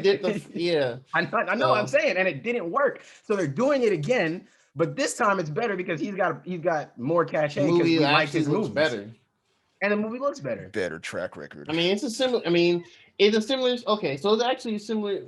What's this? Oh, never mind. It's a similar situation. Because Joss Whedon did the previous two Avengers movies, superhero team up, Justice League's superhero team up, while introducing other characters. And he took that formula and put it on DC characters, and we got what we got.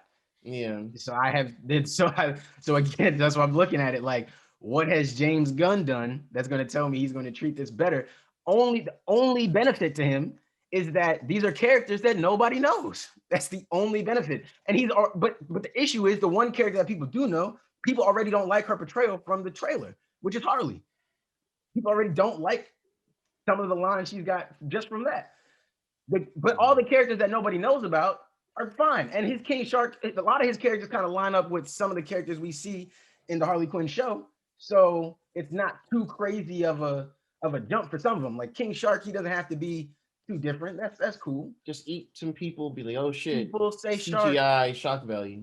That's cool. Like I think that's great. I think he got that down packed. That looked great in the trailer.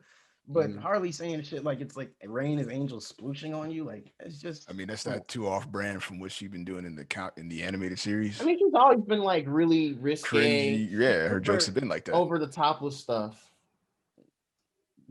Okay. I just don't want to argue anymore, but I don't agree. I don't think that's true. Even in the show, I don't think she's saying rain is like she's with Ivy every day, and they're always talking about being feminist and hating dudes. And you think that she would say that she has a PhD. Like Harley is. I don't understand what Harley has turned into this joke of a character, this sidekick. That's all she does. But Harley's fucking intelligent. She's super smart. She is intelligent. She would not make a joke like. She's not making a joke that rain is like angels coming on your face. She's not saying that. She's not making that. And no matter how you put the words around, she's not saying that. I don't believe that. I don't agree with that. I don't think that's true. I think that's a very far off from any Harley we've ever seen. Don't agree. There's no way, not for Harley. But all the other characters, they can say whatever. I can't speak to what if Peacemaker really would eat a land of dicks.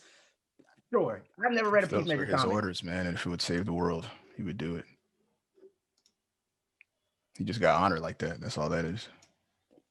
I don't know anything about the character, so I can't say anything. I can't. That's what I'm saying. No, I just whatever. Anyways, let me shut up, man. Let's talk. Let's think technically speaking, so I can shut up. Technically Okay. Speaking of track records, since failing to acquire TikTok and apparently Pinterest, I didn't know that. Pinterest. Microsoft Wow. is trying to get their hands on a social media application, apart from, if you would call it a social media application, My Teams. Trying to acquire Discord. They're saying that the deal could close as early as the end of this month. Yeah, I don't like that. And I'll extrapolate on that. Mostly because just we've seen what they've done.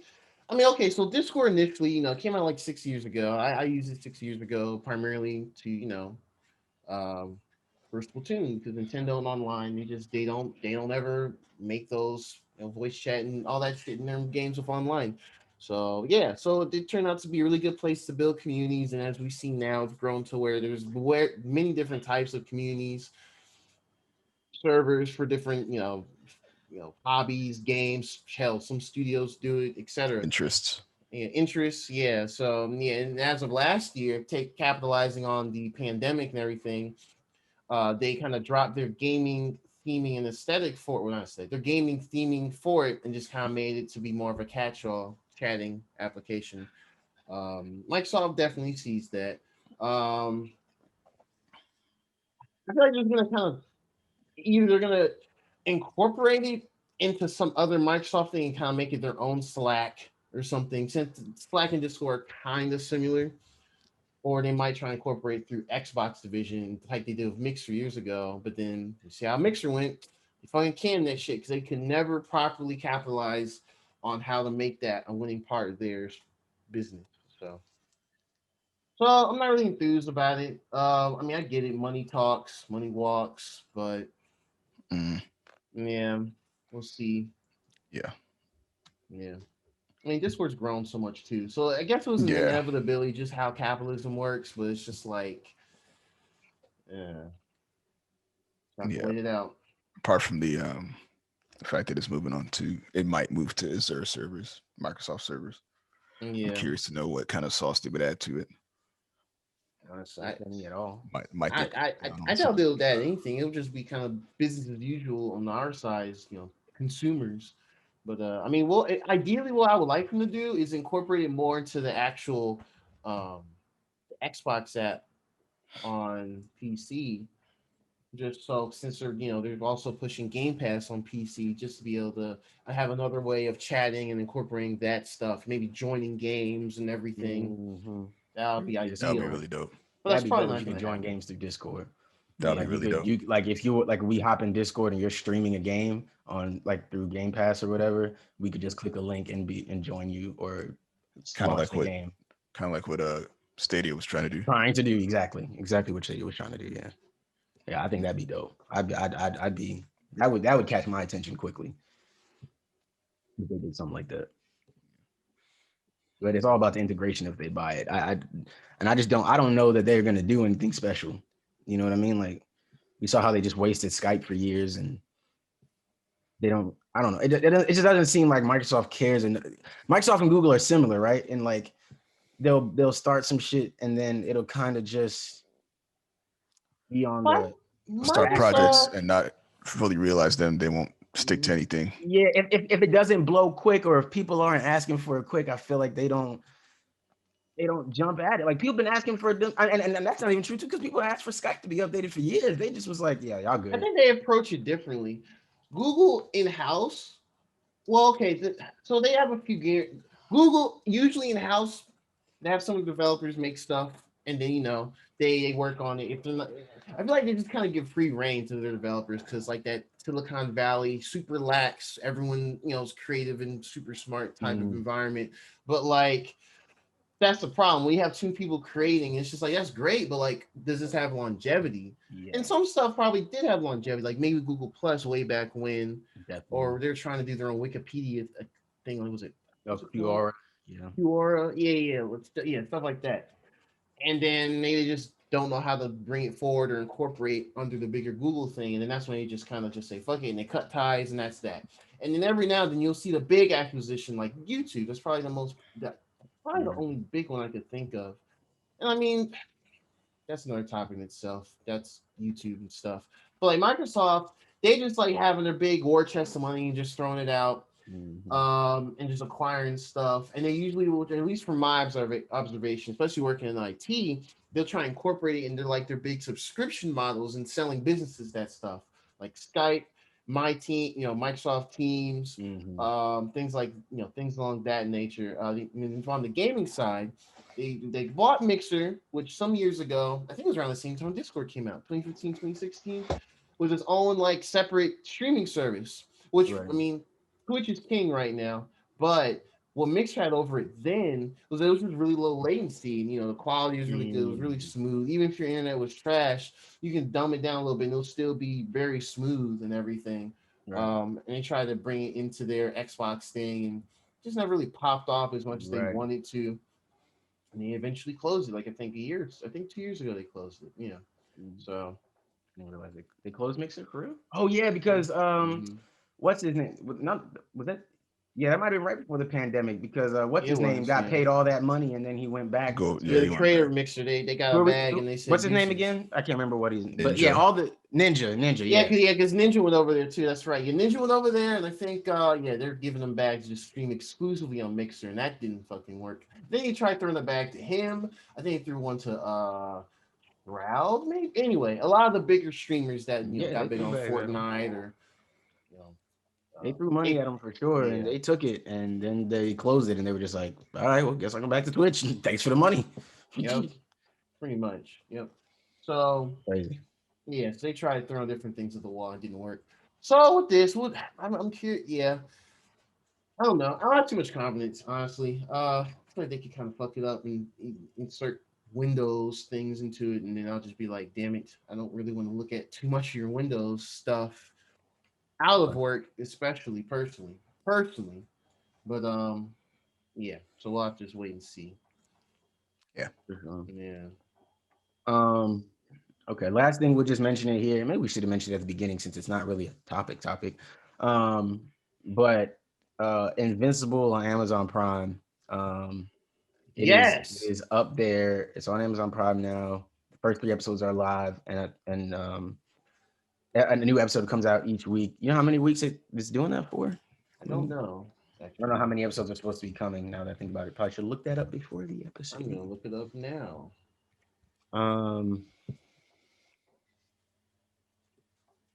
There's 8 episodes planned. This is what they have listed. Oh, interesting. Oh, yeah, it's 8. Oh, wow. So there's but they're 45 minutes a piece.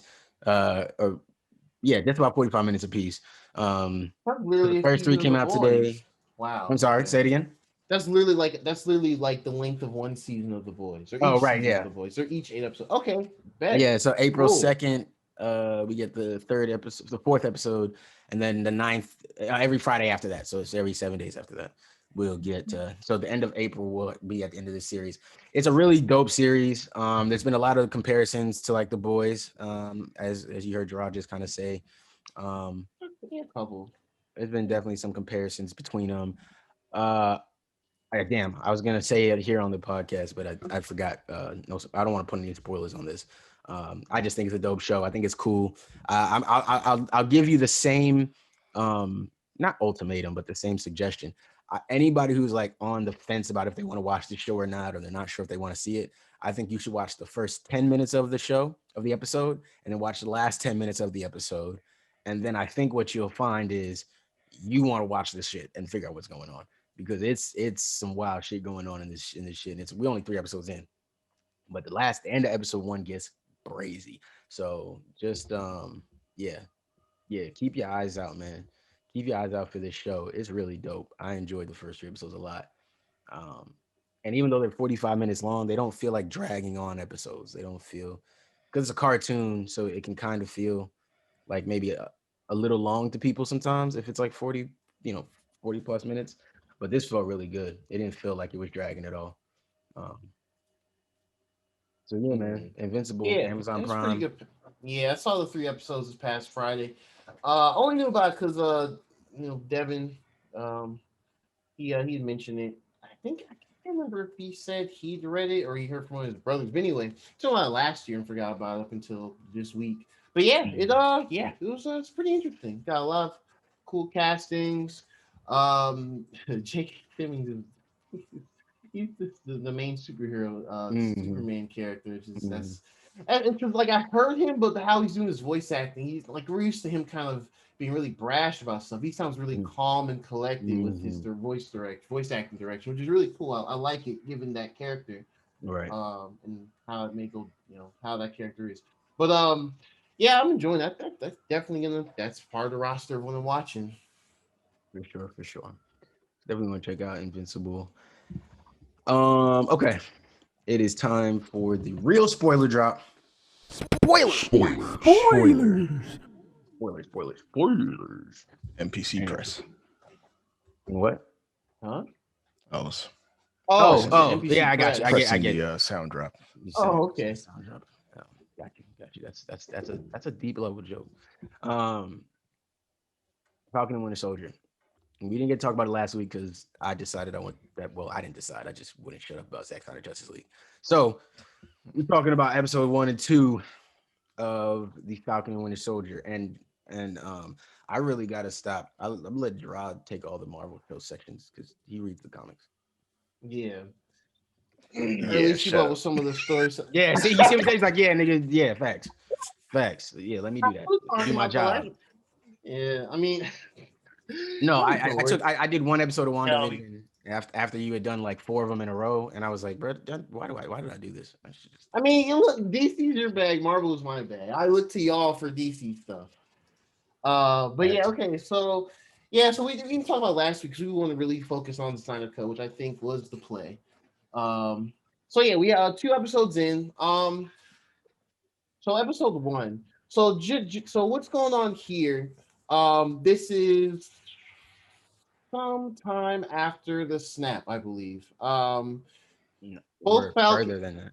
Yeah, even further. Yeah. So we're after WandaVision too. They said. Yes. Yeah. Yep. So yeah, this is after WandaVision chronologically. So yeah. So it really just comes. So in the first episode, we pretty much, we see Sam Wilson, aka Falcon, do like a mission. I think that one of the characters I was in the plane was from one of the other movies, but I don't remember his name. The dude's face looked familiar. But anyway, he's doing a mission, successfully completed. Talk one of his homies, and the homie was like, because it seems like, I think it's 6 months after Endgame. Now I'm thinking about it. Yeah, because WandaVision was like 6 weeks or a couple weeks. So this is, I believe, 6 months afterwards. And so the gist of it, Falcon and Winter Soldier both, even though they were snapped or blipped and they came back, they were still felons after the events of Civil War, like dodging the Soviet Accords and doing all that shit.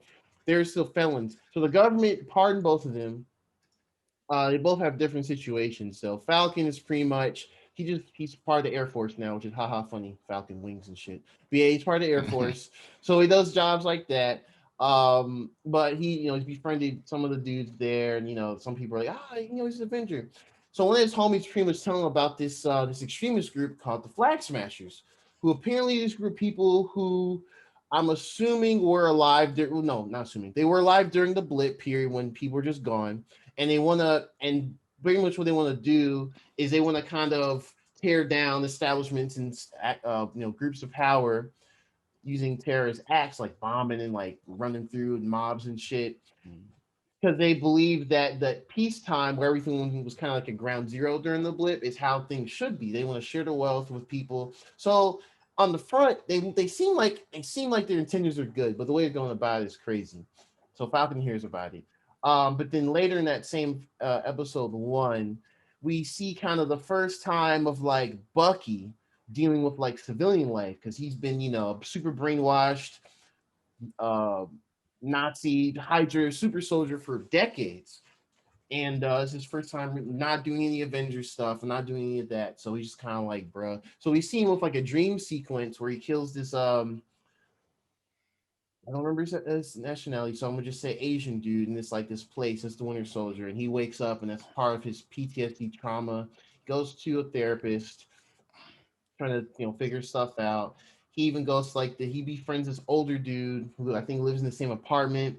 Goes to this one little bar and talks him up to have a date with like the bartender chick, but he's just super awkward and everything. You can tell he's not used to this social skills stuff and everything. And yeah, so I think it gives like a good impression of like how his character deals with post blip and just civilian life and just the fact that he's been super brainwashed. Now, the other thing though, even though he's been pardoned, he's being kept under he's going under court mandated therapy, and he also is supposed to be checking the rest of the people off that are associated with Hydra on like a list. I believe Zemo might be on that list too. See, I got a question. Is he supposed to be doing that, or is that him? He's supposed to be doing that. We're going through making amends. Yes, I thought the therapy was part of it. The therapy is part of it, and also he during the time he needs to go around on his time and just kind of take finish up and take the rest of the ex Hydra people out and stuff like that. Okay. So that's part of the gist with him. Okay. Yeah. So it's interesting. So he does have a very unique situation, which makes sense because he was killing everybody for decades while brainwashed. So they, they don't know if something could trigger him again. He just goes back on their killing spree. That's a problem. And he's got mail alarm.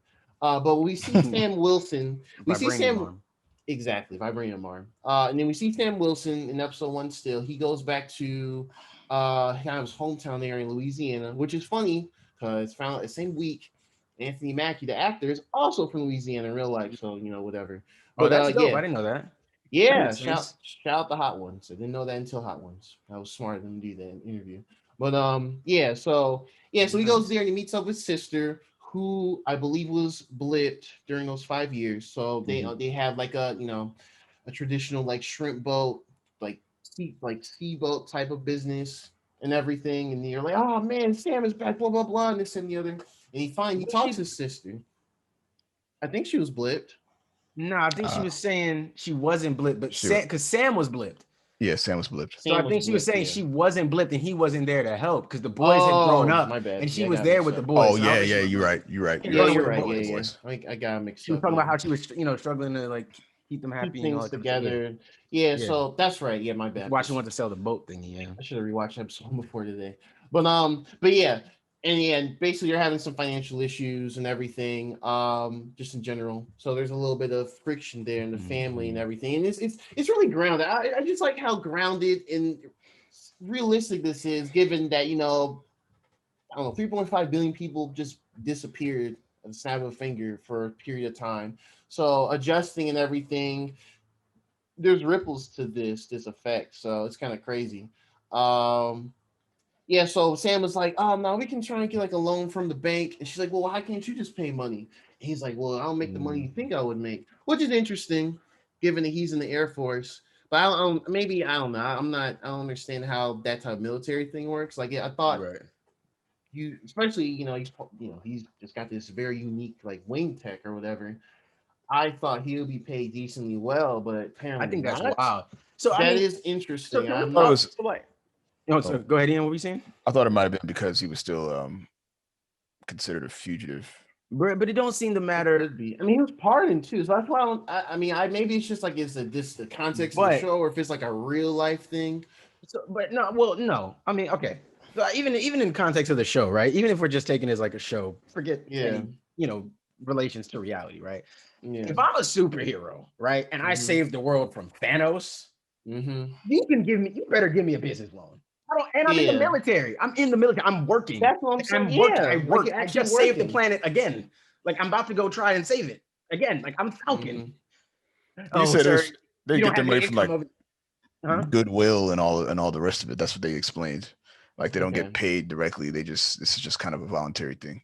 Yeah, they're not. Crazy. Yes, they're not getting paid by anyone directly because that would come with a whole bunch of other. That's tying it to real life because that comes with a whole bunch of other legal blah blah blah. And obviously, like these shows don't always go that deep into it, but it makes more sense why we have like Batman putting together the Justice League versus Lex Luthor putting together the Justice League, right? Because Lex Luthor puts together a Justice League, you get Homelanders, right? So that's the problem. So I just think it's crazy to think that they would tell this man. And one thing that is, and this is interesting, and I'm not talking about anybody specifically. So even if we have mentioned a YouTuber here before, I'm not necessarily talking about that person. I just want that to be clear. A lot of YouTubers seem to miss that part, right?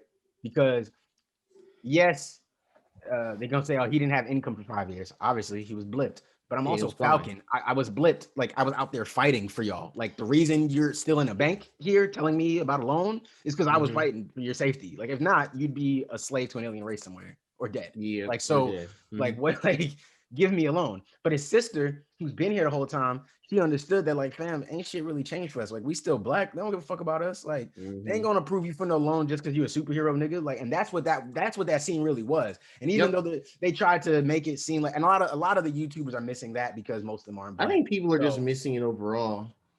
I mean, yeah, if you're not black, you're gonna miss those moments where it's like, I knew he wasn't gonna get that loan. It didn't matter who. I knew that as well. I was like, what? We're gonna. He not getting. I was more so like, let's see how Marvel writes the script for him to say he's not gonna get. That's really my mind failed, which is, that's taking myself out of the show, but I can't help it because knowing some of the story they're telling here, it's there's some of it, here in reality in a sense. Yeah, we deal with this. Black people have problems getting loans. Even if you're a fucking superhero saving the world, you got to issue saving loans. And obviously we got to see even more issues that black people have to, but we'll get there.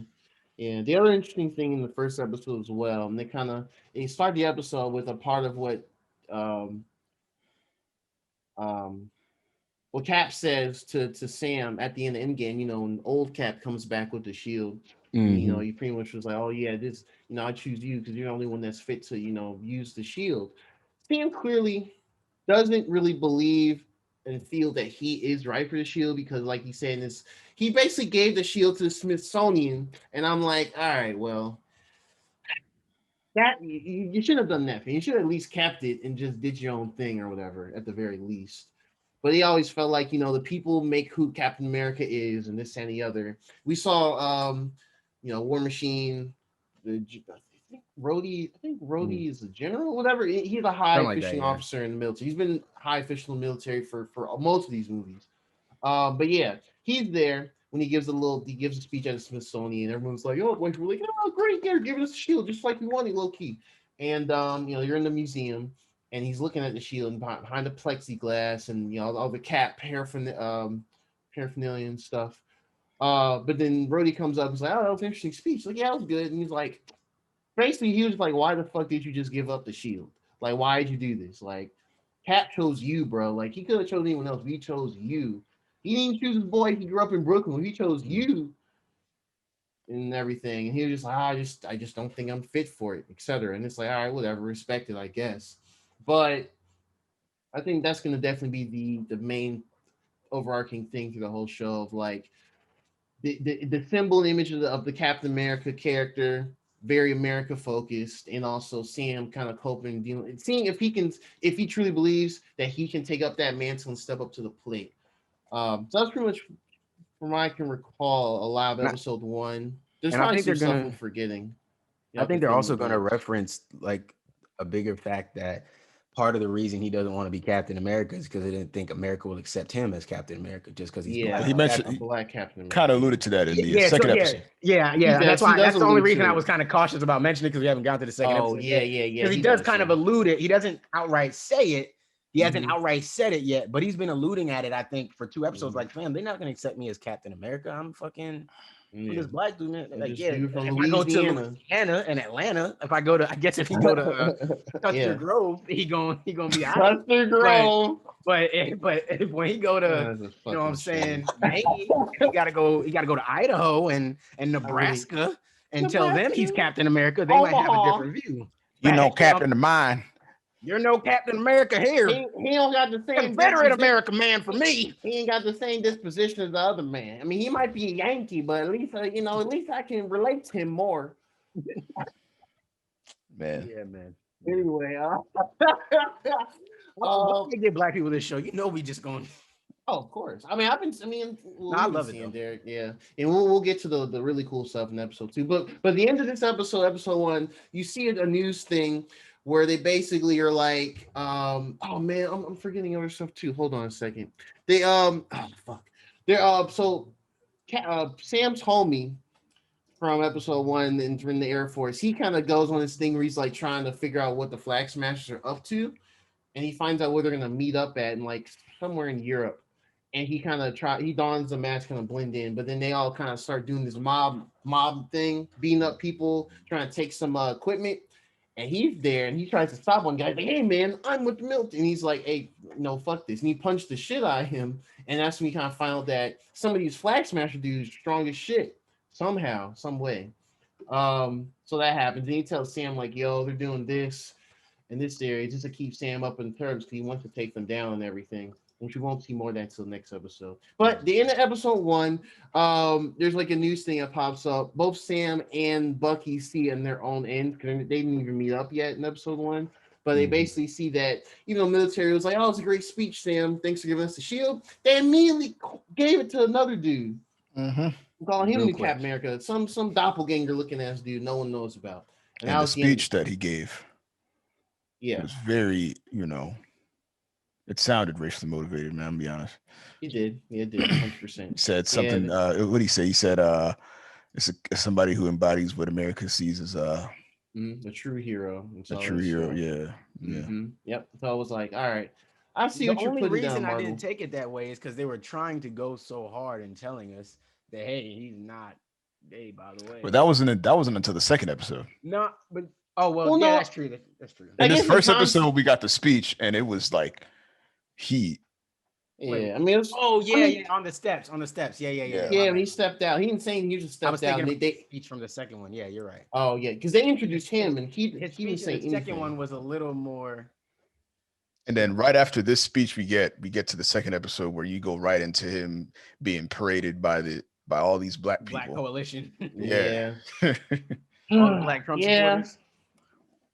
That whole opening scene, man. We talked about this before recording. I'm not going to delve into it too deep, but yeah, definitely. I'm very curious how Marvel's approach on the theme, how they're going to show and explain the theming of things in this with like. I'll just say like just black social issues in America, and so far I think they're doing all right. I think the opening was a little too on the nose with how they opened up. Man, it's this weird. Custer's Grove? What kind of name is that? But anyway, yeah. So it opens up again. It has him like in the lockers. He's about to put on like his his new Captain America suit. Mm-hmm. He's talking to old girl who it's his girlfriend who's of mixed heritage and everything. She's like, "Oh man, you got this, no problem, this and the other." And then he's about to put on. He kind of sits there and it's like, "Oh, all this pressure." And there's his black homie who we later see is what was his full name? Hoskins. Yeah, Hoskins. Yeah. He comes up and is just like, "Yeah, man, you got this, whatever." And it opens and he goes out, the marching band and everything. I did look at the scene again, y'all. They aren't bust 90s. That disappoints me. But yeah. So they're out there. I didn't stop watching this stuff in the morning when I'm not awake properly. But yeah, I was looking like, damn it. That's disappointing. But anyway, early in the morning with hype, don't see. Like, oh, we're getting it, and then the only time I was like, yeah, okay, just the only time you see that style of marching is from white schools. All the black schools, or at least the black schools in Georgia, anyway. They busting full 90s, man. Yeah, that's how it is. That's really how it is. That's how it should be. Only the drum major was getting it, man. Yeah. Only the drum major was getting it. Only the drum major was really getting. He was getting it. He was getting it. They told him he could cut loose. He was with it. It was 180 in this book. He was vibing, but everybody else, I don't know. Way up in the air. Some long strides. Yeah. But yeah, and so he did the whole thing, and he's like walking up the stands, he's signing autographs with black folks, and everything. But then as he sits down, black folks, you're Draw ad-lib himself, bro. I draw ad-lib the podcast, bro. Man, hey man, just put me in the studio. I'll ad-lib anything. I'll make Nigga next draw stuff ad-lib bigger. the podcast. Oh man. But yeah, and then and so after he does all that, the white lady sits down and interviews him, and it's like, oh man, how does it feel to be the next Captain America? Are they big shoes to fill? All the generic questions, and he basically was just kind of they paint him as like saying, it's clear that he understands he can't be, Steve Rogers. He's not trying to replace him. He's not trying to replace him. He's just trying to be his own type of Captain America while still trying to, protect people. Give me Joe Budden podcast vibes. Well, hey man, I'm not trying to replace anybody. Yeah, you do my job. Yep. Ison Savon are basically U.S. agent. All right, that's fine. I'm gonna make that joke on Twitter later. It's gonna kill. Go ahead, man. No, honestly, bro, everything is so relevant. The crossovers are crazy. But yeah, it is nuts. It's nutty. Oh man. But yeah, so basically, they show him doing like a little montage, giving like, oh man, he's high ratings, blah blah blah. They show him the all American, like basically showing he is the guy for the job, and they show him throwing the shield, which looked pretty good, honestly. And it did look good. It did look good. He's basically saying, I have guts and I have heart. And I think that's what Captain America should be. And you see, like, it shows like Sam and Bucky looking at, kind of continuing from the end of episode 1, looking like I forgot who Sam was talking to when he looked at it. I can't remember if it was his sister or somebody else. But he was just like, did you hear? He's like, yeah, bro, what the fuck? And Bucky kind of looking like, get a load of this shit. And then it goes into the episode. So, so we kind of, after that, we get into the thing where Sam and Bucky meet up. And it's clear here that they are not like homies, even though they both knew Cap from different time periods and everything. They're just like, like associates. Like, they just know they've worked together. And it just they know each other. They have a relationship, but it's not necessarily the most fleshed out. They're not they're not gonna see them, dap it up or give like bro hugs or anything. Right. Not yet. Anything like that. Not yet, probably. Yeah. But so it just shows that, they're both were like, okay, well, there's something to do with these flag smashers. We need to try and pinpoint him. And Sam was saying that he had his little what's it called, Red Wing, the little drone, looks like a little hawk that's been scoping out where the next place it would hit. And so Sam was like, okay, I'm gonna do this. Bucky's, I'm gonna come with you. And he's like, no, bro, you don't need to do any of this shit. And so they basically kind of have their thing, their button heads, like, you shouldn't have to be here, but he's gonna be here anyway. And they have different ways of going about it. Sam wants to kind of be a little more tactful with it and just kind of, just scope out and see things. Bucky like, fuck this, I got my alarm. I'm trying to run through and punch motherfuckers in the chest and everything. And they clash on that. They even make like a Black Panther joke. Because like, we think you are White Panther. He's like, it's White Wolf. Yeah. And I was like, that was hilarious. That was funny. That was genuinely funny. Come out of Wakanda, you come out of Wakanda. You think you White Panther, huh? You're White Panther. Anthony Mackie. I just want to say this, man. Anthony Mackie does a really good job of letting us know he black without being extra with it. Mm-hmm. Yeah. You understand? Like, he black. You know what I'm saying? He not whitewashed black, and he not acting black because the white man was telling him how to be black.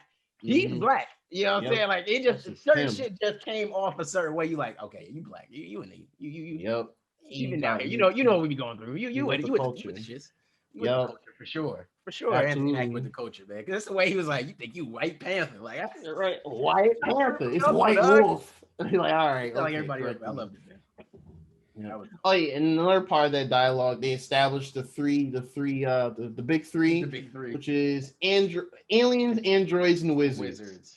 And they go on the thing like, and the best like, I don't know wizards. It's like, we talking about? And he's like, and then Sam was like Doctor Strange, and then Bucky was like, no, he's like a sorcerer. And Sam was like, sorcerers or wizards without hats, that's facts. There's nothing, you can't like disagree with that. There's factually that's correct. So so that's funny. That was the line from the trailer. I wish they had held that line from. Yeah, I wish they did too. If they hadn't, I feel like that would have hit a little harder.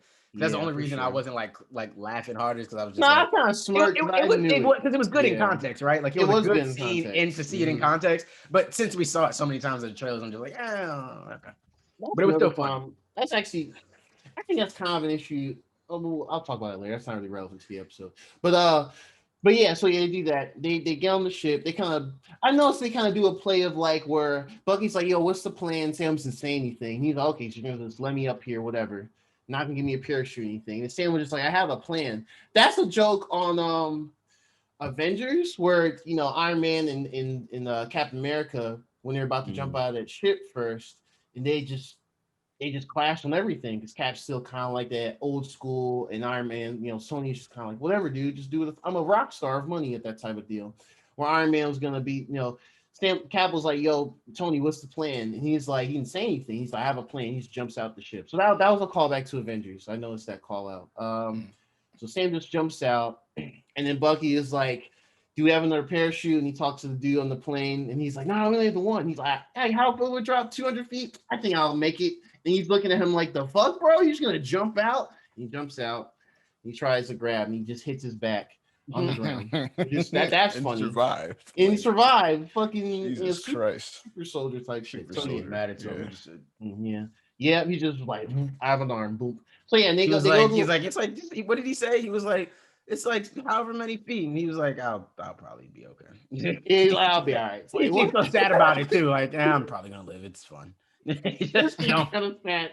I'm not gonna break my all my bones. And then Sam, what did he say? He was like, So, I got that all on camera. Yeah, right. He got that all Red Wing, right? And he's like, shut up. Bruh.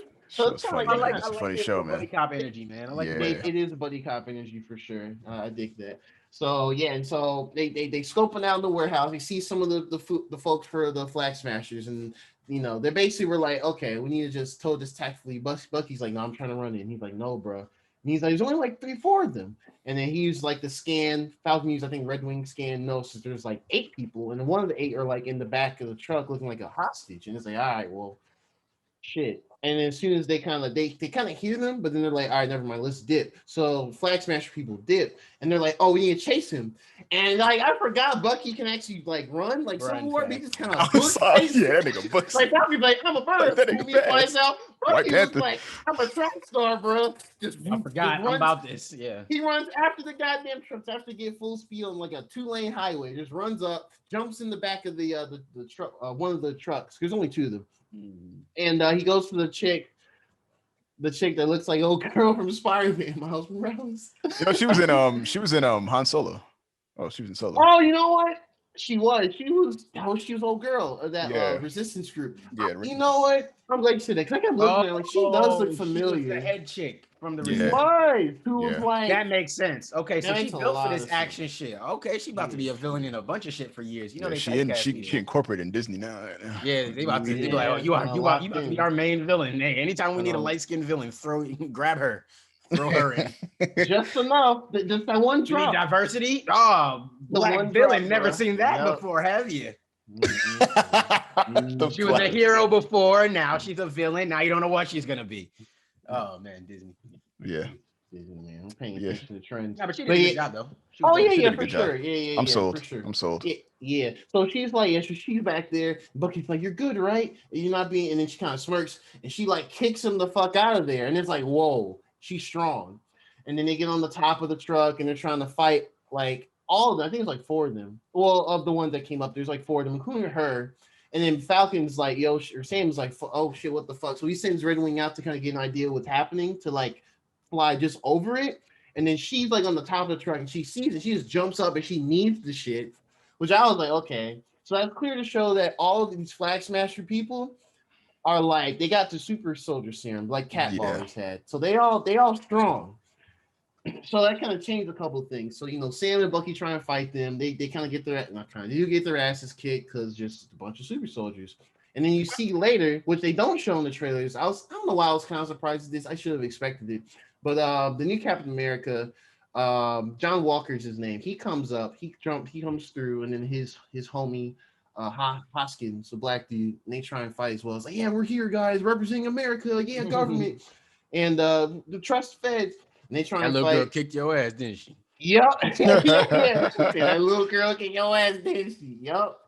Hey, I love that, man, because she kicked his ass too. So I don't know what he was talking shit for, but I know, right? That's what got me. Yeah, because like Bucky's like dangling onto the bottom of the damn truck, barely like one second away from like dying pretty much if you let go. So yeah, Sam gets kind of knocked off and he flies off. And he comes back, gets Bucky, and they swoops under the truck, gets Bucky, which always looks cool. We've seen the trailers, but it looks cool. And they kind of just lay back while John Walker, Captain America, and the Black Dude are trying to fight as well. But they get their ass kicked. They just driven experience.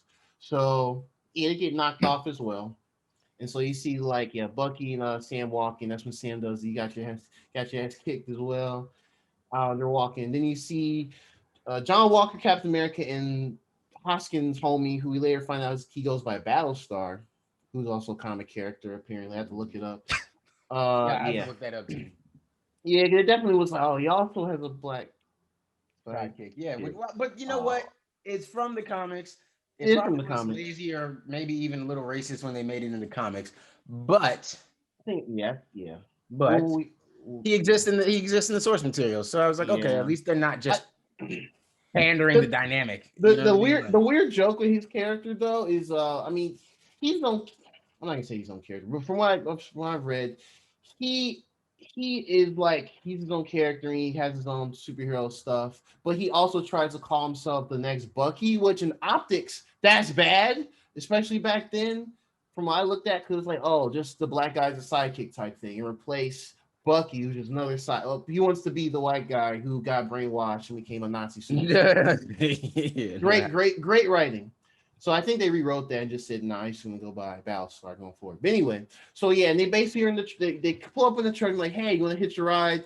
And they just keep walking. Sam and Bucky keep walking, and just like, okay, well, we got like 3 miles, right? And they don't say shit. And it's like it's quicker, and they begrudgingly get in the truck and they're sitting there, awkward silence. No one really cares for each other.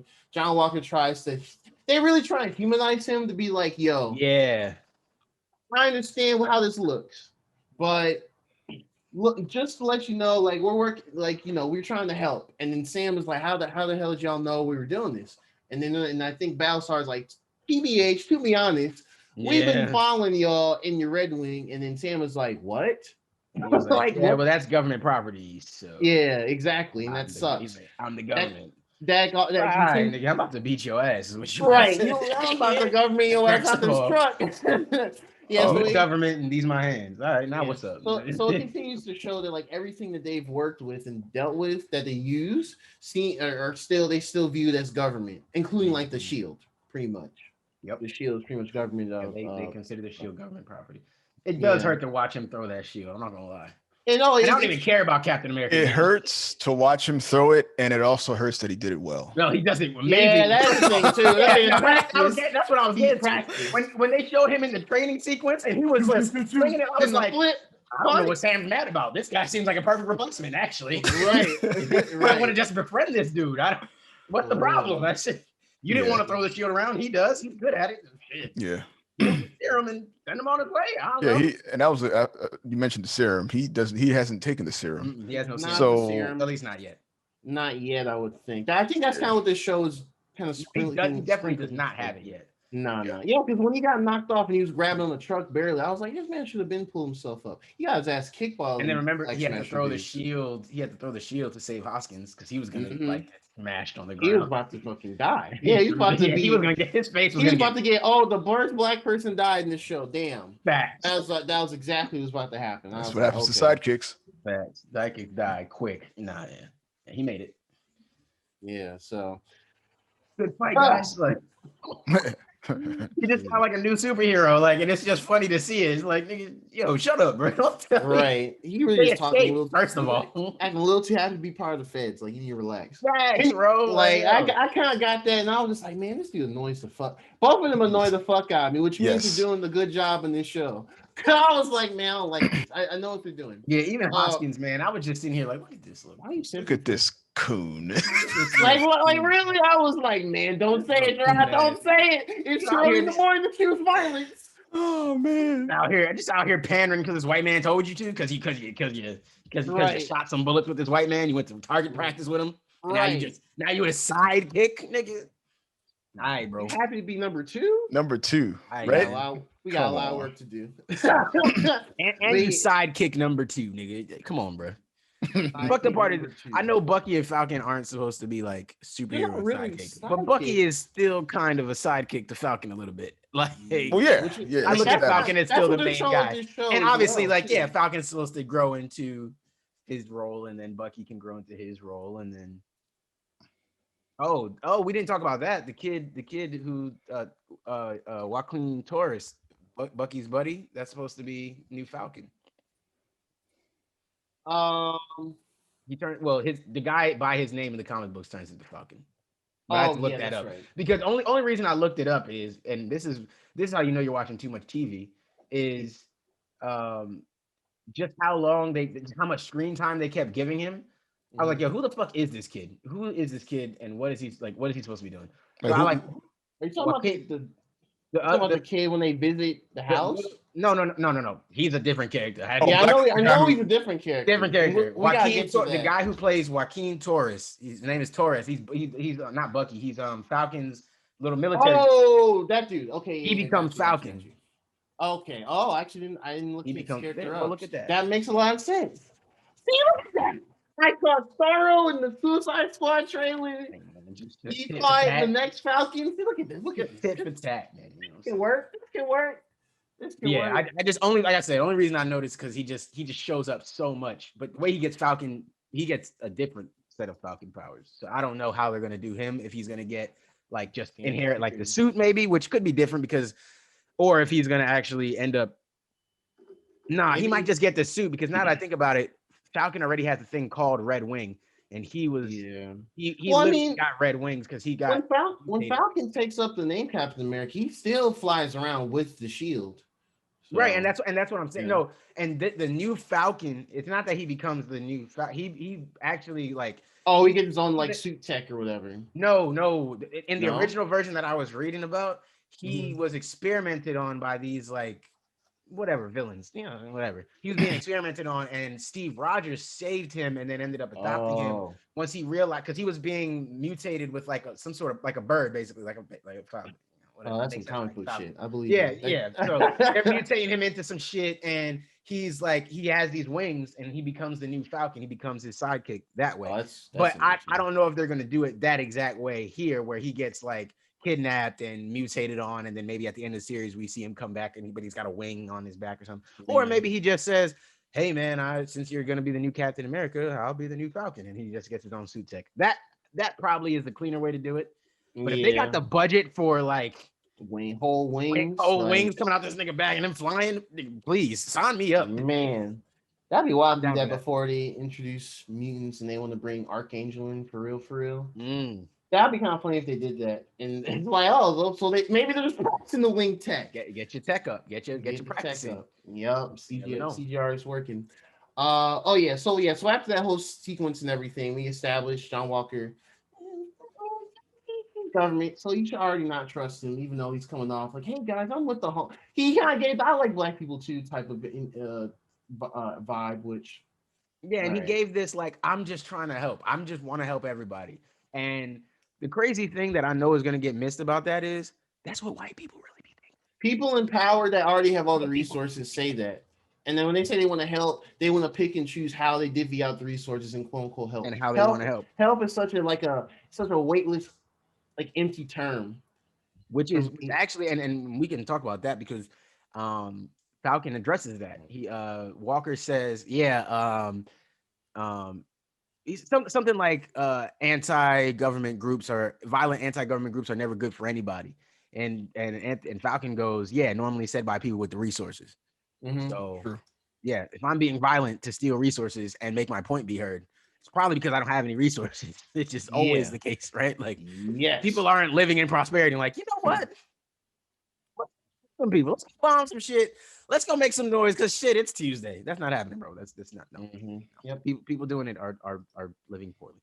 Anyways, and they do reference that whole thing in the show. They do. And since this show's pretty good, they go into the next scene with the other side with the Flag Smasher folks, including old girl who we found out her name is Carly.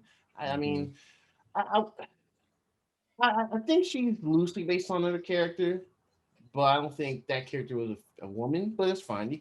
It's whatever. You don't have to. Yeah, I was watching Emergency Awesome. He was saying something about I guess Flag Smasher is a character. And the Flag Smashers might be based on him, or maybe even somehow working for him if they end up bringing him in. I don't know. But I mean, they could say like the power broker and stuff. But so it goes to show that they said that too. Yeah, the power broker. Yeah. So it goes to show that her and the group that she's with, the Flag Smashers, shows that, to me at least, they all seem like British or something, or something like that. And they go to like this, I don't want to say refugee camp, but it's like a place where like folks are kind of down bad basically, and they're like, "Yo, man!" And when they meet up with one of the dudes, like, "Oh man, I'm so happy to see you." It's like, we respect and love everything y'all doing. Like there's some freedom fighters basically. And it's like, hey, you can take refuge, just stay here however long you may need, and just keep doing what you need to do. And they're like, I appreciate it and everything. They have like some equipment and stuff, and they're talking about, we got another job to do tomorrow. We gotta make sure we do it right. Just alluding to it, foreshadowing. And then we see she gets a text message from someone who's like, "You took what we had. I'm gonna kill you when we find you." Who we might think is the power broker character, who might have something to do with the super soldier serum that's apparently being kind of spread out around the world right now. So that happens. They try and okay, and so after that we get back to Sam and Bucky, and then Sam is kind of talking to Bucky like, "Yo, what's going on with this whole Captain America thing?" And then Bucky's like, "I think I need to bring you to. I want you to meet somebody to kind of give context on why this Captain America stuff is going down like it is." And this is probably okay. Everything in this whole section is so important for multiple reasons. So we have the first thing, of course, they're walking on the street in some neighborhood. It's not the hood. I mean, it's like an okay neighborhood. I'll say it like that. Yeah, it didn't look run down. It didn't really look run down. It wasn't like some super upscale. It looked like your average suburb, I would say. It wasn't the Bluff. It wasn't the Bluff. Ooh, definitely not. But yeah, so they walk down, and he's like, there's two black kids playing on like the sidewalk. One of them's like, "Hey, look, it's Black Falcon." And Sam stop. He's like, "Black Falcon?" So what do you mean? I'm just Falcon.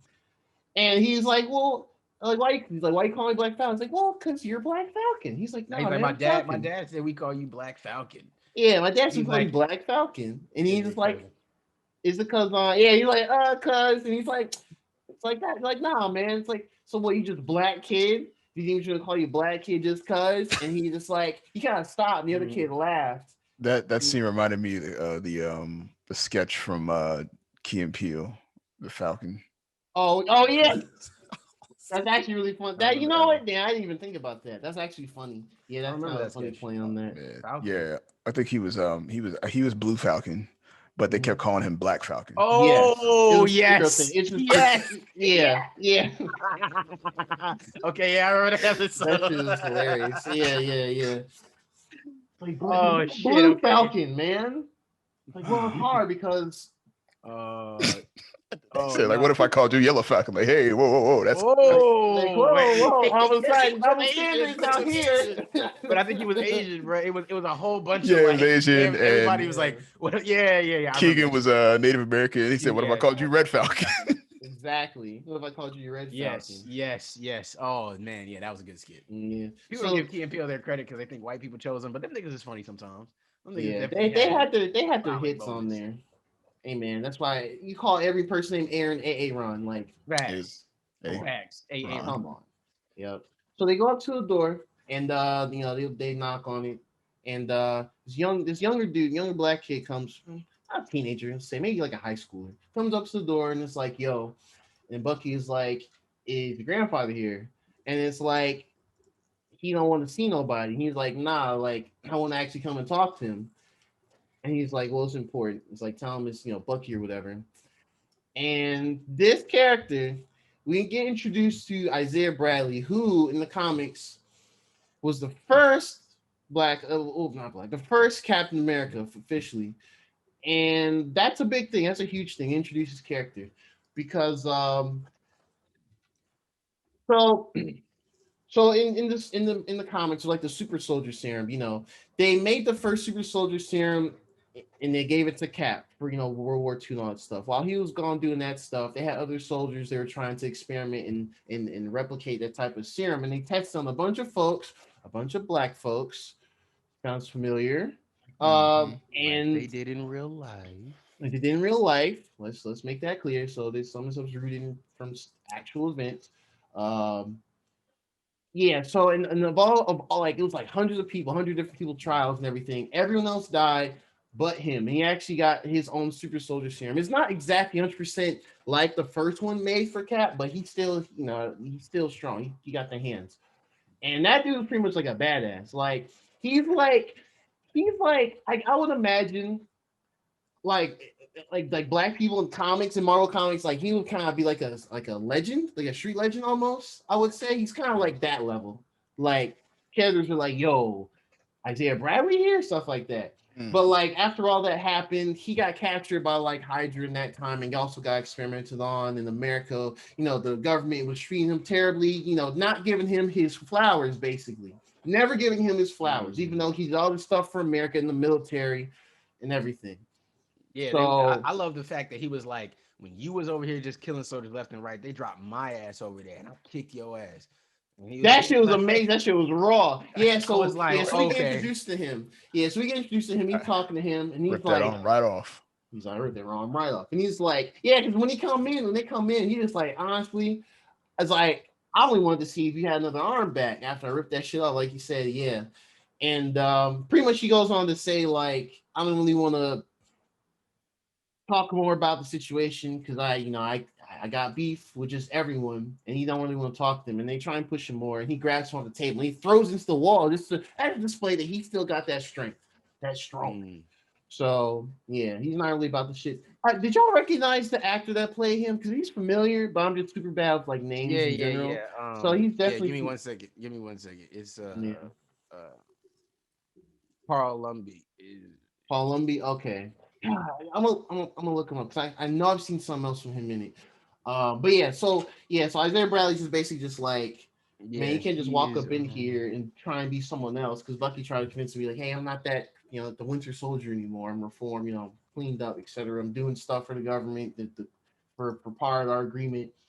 And he's like, you can't just be walking up and be someone else you want because not everyone can just do that. You just are. And so he gets pissed off and he's like, yo, I need you to get up out of my house. But the reason why they also showed the kid who was supposed to be his grandson a few more times is he's Eli Bradley, who becomes character named the Patriot. Wow. So there we go. Kid named Patriot. We might need to remix his name, but that's fine. Man, you know what? 60s and 70s. So Jesus Christ, I'm learning so much today.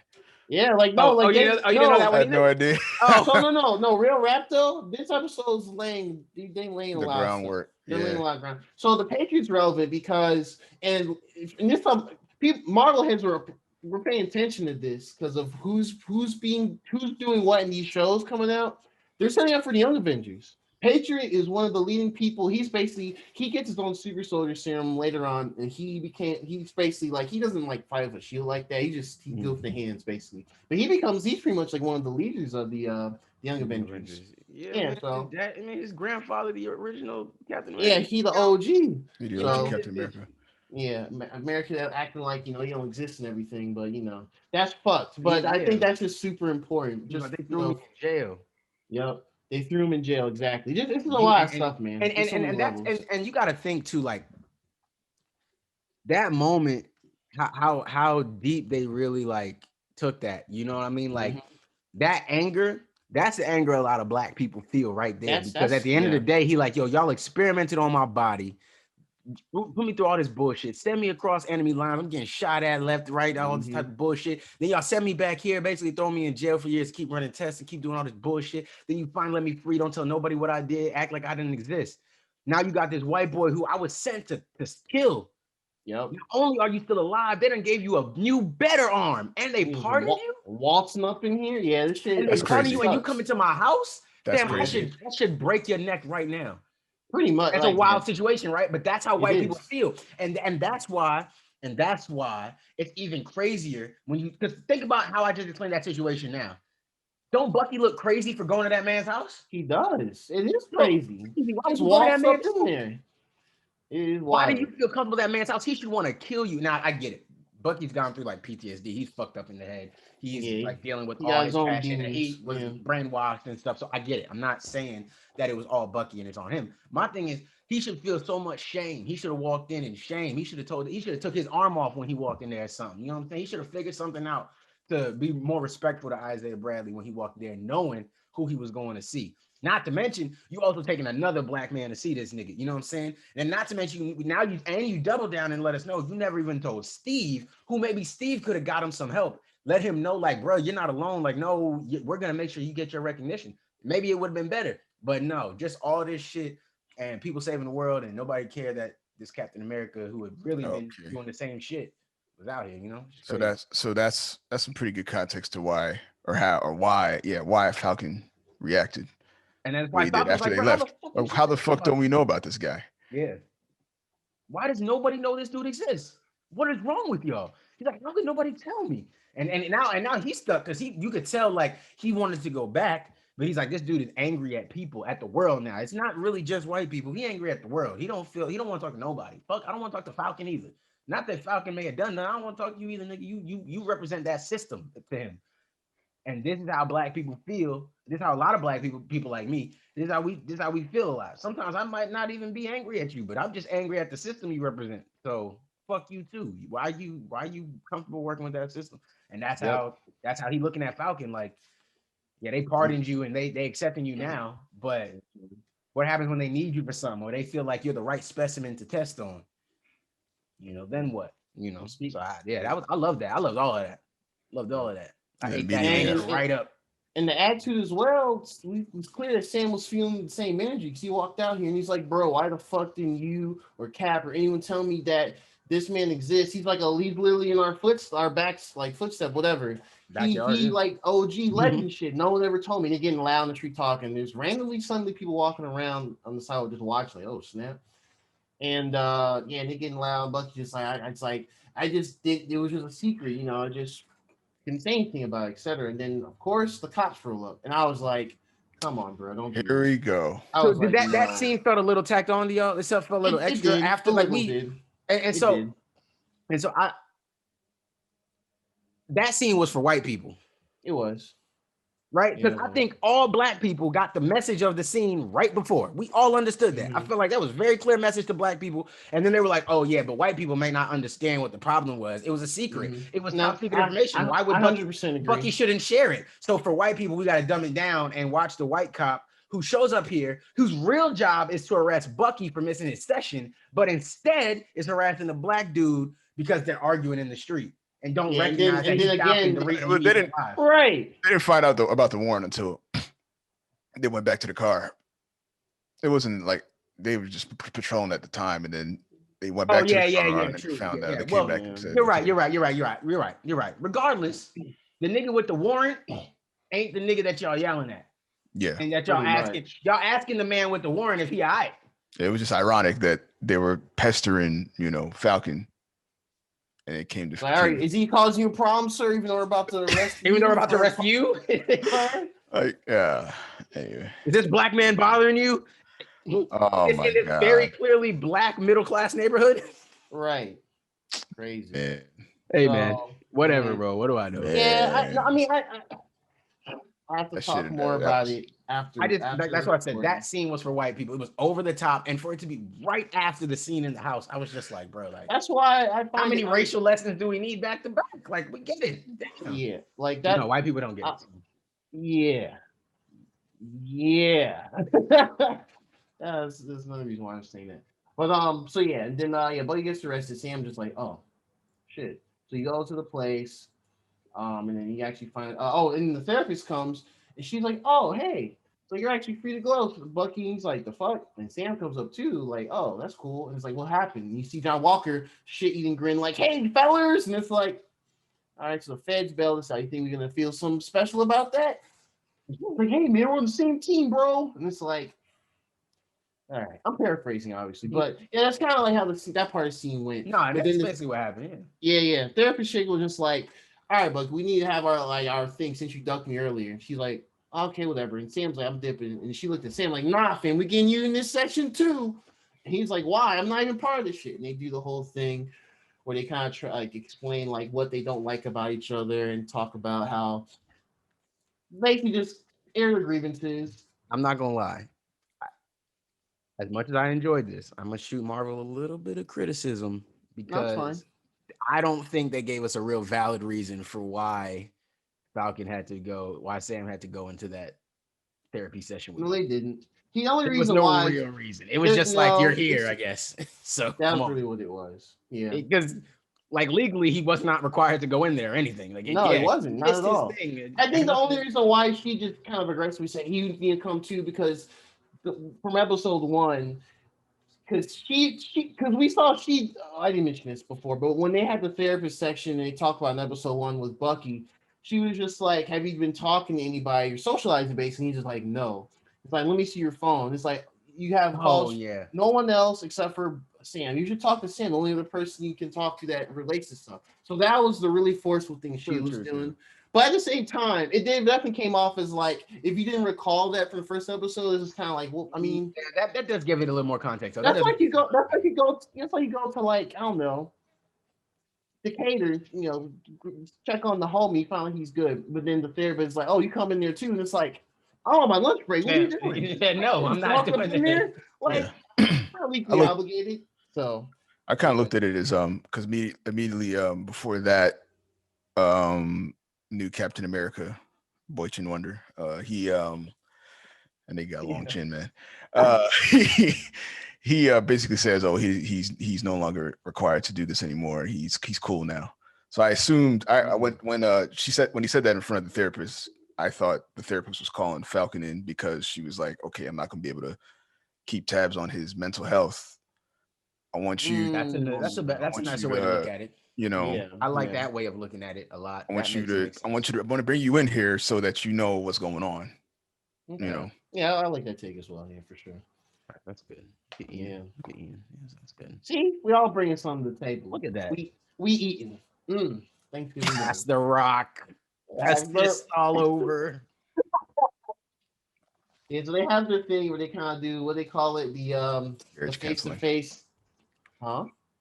Oh, never mind. They do like the face-to-face like thing. It's like an exercise where you have to stay uncomfortably close to each other, which I was just like, all right. I guess it's supposed to be like uncomfortably funny, but at the same time, don't. But yeah, so they're doing that, and they're basically just like, and it's like, ask Sam a question, like something you really, really, really don't like about what he's doing right now. And he basically just brings up the question. He's like, why'd you give up the shield? And Sam was just like, I still don't feel I was right for the shield. That's pretty much all it came down to. But I don't want to let the right decision. He said, I don't think you or Captain America will understand my decision, but pretty much, which is his way of saying, I'm black. You're never gonna see it. I'm black, and the rest of them ain't like that. Yeah. But I did think it was a little interesting that he wasn't more forthcoming with Rhodes, though. I thought maybe, but I guess I don't know when they can fit Don Cheadle in, so maybe I feel like it's a little. Well, I don't know how much Don Cheadle will be. I heard he was in this show, but I feel like that might have just been like the one. And that's what I'm saying. Like maybe that's just when they were able to have him recording or come in and do a scene. So maybe they put him. I mean, he's chilling right now. Don Cheadle. I mean, he's gonna have his Disney Plus show in like a year or two. I think next. Oh yeah, I forgot. Yeah, but he's not shooting Armor Wars. Yeah. I don't know what that's gonna be about. But Ace Don Cheadle, so I'm down. But yeah, like fire, bro. That's Mech City. That's my shit. Yeah, I mean, it's gonna be fire regardless. I'm just like plot wise, I don't know what they're gonna do with it. Yeah. But I feel like maybe he didn't want to. I think it's easier for him to be like, in some ways, easier for Sam to say why he gave it up to Bucky as opposed to Rhodey. So at least from what I got from it, it's kind of like it's hard to explain to another fellow black man your decision of that type of caliber to not be disappointing and stuff like that, as opposed to just be like, I mean, I gave it up because fuck it or whatever. I could see Rhodes taking the angle of who gives a fuck what America's ready for.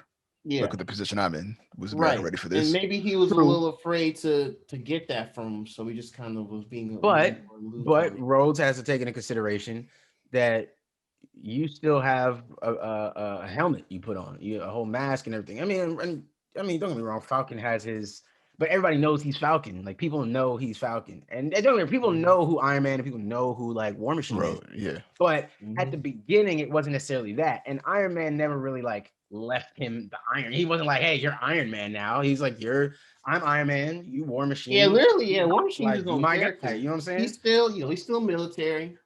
Even with the Sokovia Accord, he's like, "Hey, bro, Tony, like, man, I hate to do this. I'm just doing my job and all that stuff. You gave me the suit, cool, and that's for So that's what I'm saying. Like, I just feel like I can understand. I can understand why. I guess I could also would have. I guess in my head, I would have for a show like this, I would have let the black dude maybe confide in the other black dude as like maybe the only person who might have a chance of understanding why he wouldn't want the shield right now. I have a feeling they might the next episode. They might double around. Yeah, they might. They might do it. They really might. They really might. And so I don't want to talk as if it's never going to happen. But I just thought it was going to happen in that first scene there, and I guess they just don't want to dive all the way into that from the jump. So I understand. Definitely understand. But, yes. So and after that, there's a few more scenes that happened. After that, they kind of Sam Bucky both walk out. And they see John Walker out there with Battlestar again. And they're like, "Hey man, you ready to come through and help us?" And they're like, "Nah, fuck y'all. We're gonna do our own thing." And then John Walker we get a quick glimpse of him dropping his like happy-go-lucky facade, just like, "Well, you know what? Stay the hell out of our way." He didn't say it like that. I'm just whatever. Stay the hell out of America's way. Stay the hell out of America's way, then, boy. Yeah.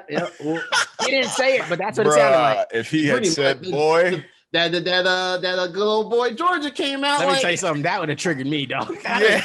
I might have said, "Hey, bro, I'm not watching this shit no more." He need to come out and make a public apology for his character that he's acting. He need to donate $1 million to black people, to black businesses. I'm ready. So I'm looking on social medias. I'm ready to see the performative, black box with white text and the logo on it. That performative. I need that. If he said "boy," if he had called Anthony Mackie "boy," man, I don't think Anthony Mackie not letting that fly. Nah, then they're gonna go off. I'm gonna get a lot off, but I don't think I'm not letting you call me boy. Say a line. We got the score up after this. Yeah. Do what you do. But I'm gonna catch you by your trailer after this. So how you want to say that line? Yep. Got that man back with the directors. Like, "Hey, I just don't think this is great. I'm not seeing the artistic vision. I just really think maybe we can deliver this in a different way, maybe that doesn't make this guy want to kick my ass after this, because I can't really fight this shield. It doesn't really fling around that way. So if y'all just might want to cut me a break here. I don't want to say boy to this man at all, please." Facts, man. That would have sent it over the top. Yes, I might not have been triggered for real, but that shit would have been. That would have been. Hey, man. That would have hit. That would have hit. That hit real close to home, bro. When old white man call you boy, that's something different, bro. Something has to come out. Like ancestor energy come out too. Like you said, what? I'm gonna stop being the funny jokey Gerard. Suddenly I have to act like aggressive. Damn, you start like my nature. Like, yo, but it'll come out somehow. Judge me for hitting a 65-year-old dude. Is they gonna judge me for that? I'm gonna lose 3 points. They gonna say I'm whack for that, or they gonna be like, "Nah, he had it coming." All right, we'll bet. That's how that shit be feeling, dog. Shit took me back. Freaking, what was it? Dang, I forgot the movie. Anyway, go ahead. Yep. So they show one more glimpse of the Flag Smashers. They're about to head out and do whatever mission for the next day, which will probably be in the next episode. And then they find out they're actually being tailed. And then one dude's like, "Don't worry, I'll hold them off," which means I'm gonna sacrifice myself because I'm a character with like 5 lines. And he puts on the mask and he walks up to them. And they just light his ass up, put holes in them, bullet holes in him like Swiss cheese. And old girl kind of is I'm gonna tell you. So is Captain America bulletproof, or was it just a shield? No, shield. Okay. He's just super strong. Luke Cage is bulletproof. He has bulletproof skin. Yeah. Luke Cage is bulletproof. Yeah. Okay. So it's all right. So he could have caught an L if he had got shot. Yeah. Like he doesn't have no regenerative powers or healing, or he's just like superhuman strength and ability. That's all it is. That's all Cap is. And bullets seem to whip past his legs. He's a Brooklyn boy with a shield. You talk about Batman got nothing. At least Bruce is fucking rich and smart. I mean, he's training like his own fighting style too. Cap just has to learn. Cap is a Superman brawler. Superman ideals because he's the Boy Scout. but he's That's really all strong. it is. Yeah. At least Superman fast got laser beams. They should have gave Captain America some better shit. Bro, should gave him some laser beams. Get that nigga some laser beams. Fire. I'm watching Captain America every day. But that nigga ain't got no laser beams. We're just strong and loves the military. Nigga, that sound like the ops. Captain America, Derek. Captain America. All right. You don't see Just call him Batman Captain as Army then. Just call him that. Don't call him Captain America. He's not representing all of us. He represents the army. Captain Army, Captain Military. US Captain Military agent, Man. Let's call him that, bro. Yeah. Captain. No, I'm agreeing with you. I'm just it's funny. I agree with you. It's funny. Like yeah. But yeah, and so after the flag smash thing, old girl kind of sheds like at you, like, no, he had to sacrifice. We have to complete the mission, whatever. And then it comes back to Sam and Bucky walking, and it's like, okay, we need to figure out leads since we're saying fuck John Walker, Captain America. And then Buck's like, I know someone. And Sam is like, you're not serious, right? And he's like, he does name drop. He's like, we gotta go see Zemo. And then they do, and this is my criticism. They do the most cliche supervillain, like, oh, he's in prison. Classical music, playing chess, because he's a master manipulator. He's a master strategic villain mastermind. I was like, all right, okay, I get it. It's Zemo. Welcome back, Zemo. Right. My hand raised. I just want to ask a classic question. All right, we gotta say. Did that not feel like a Zack Snyder scene? It was the slow pans down empty hallway. The music, they moving chess pieces. Like, come on, bro. Yeah, like, come on. It was overly dramatic. Yeah, they made a big mad dramatic. That's the same shit they bitch about in all the DC shit. In everything Zack Snyder does, they bitch about the same thing. Now, don't get me wrong. This is a 45-minute show or a 40-minute show, whatever. So it was cut down. If Snyder, I'm not talking about specifically Justice League. I know. I get it would have been cut down. Like, his scenes would have been cut down. That was a Zack Snyder scene, bro. They gave Zemo this slow-mo chess piece. Like, oh, come on, bro. I'm looking at the time. It was like 2 minutes, so like minute and a half, 2 minute long pan over, and it was pretty long though. Because I was just like, it was a long scene. I was like, if this said Zack Snyder at the end, they would be furious. I can see where you're getting at. Yeah, for sure. Yeah, that's true. it. That's it. I thought it was funny, and I love chess. I'm just saying. I just thought it was a pretty generic classic villain. It's very generic. That too. I mean, it's a trope. Yeah. I mean, he wasn't even playing chess. He just showed the chess. He just showed the chess piece. It was more the music choice that made. Yeah, the music choice definitely. Because they just went for that old classical. But nah, man, because Zack Snyder would have used some kind of folk song for this whole scene. Nah, not necessarily. Not necessarily. Depends. Indie folk. Depends. Because when he introduces characters like Superman, he always is like, let me get this dramatic. Let me get fake Hans Zimmer music since I can't get. Damn, fake Hans Zimmer. Damn, that's so crazy because you're right. Yeah. But Zimmer. Yeah. Oh yeah. We know his type of music. But yeah, and that ends the episode. So yeah, next week we're gonna see some form of Zemo. We don't know where he's being held, or at least I don't remember where he's being held. Yeah. So that's that. But yeah. So. Overall, a good episode. Both episodes have been good. You know, they definitely have very specific ways of detailing Black social issues, taking up the mantle of Captain America and that image and everything. And they're trying their best to not piss certain people off and not. We'll see. I mean, I had low expectations for how they're gonna do it, honestly, just because it's still Disney. But I mean.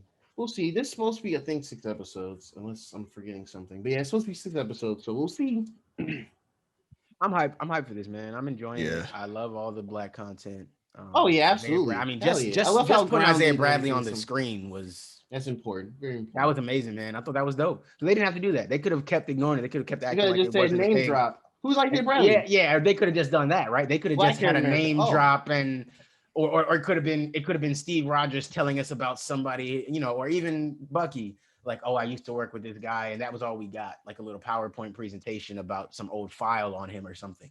So for him to be in the show, actually acting and have his grandson and all that, and him to be that Black anger, like, fam, not only that, he comes home from war to have to deal with racism at home. And he's still getting tested on and treated like shit. Like, yeah, bro, he's gonna be pissed off. That dude is not gonna be like, yeah, I love saving America. Like, nah, I don't think that guy and his kid might be, or not his kid, but his lineage they might feel a way about y'all. So it makes sense. I thought that was really dope, man. So I'm excited to see where more they take this. I'm not expecting to go like, I'm not expecting to be a Black Power show, you know what I'm saying? But I don't know. I mean, but maybe, what I'm saying?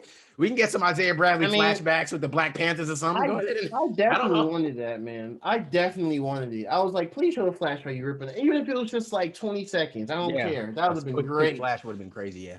Great. And see how they portray how his suit looks in the comics. He had that classic Captain America look still, but he was just fucking swole. Ripped. Yeah, he was swole. Bicep. G.I. Joe out this motherfucker. Facts. Right. Pretty much. Yeah. So yeah. So far, so good.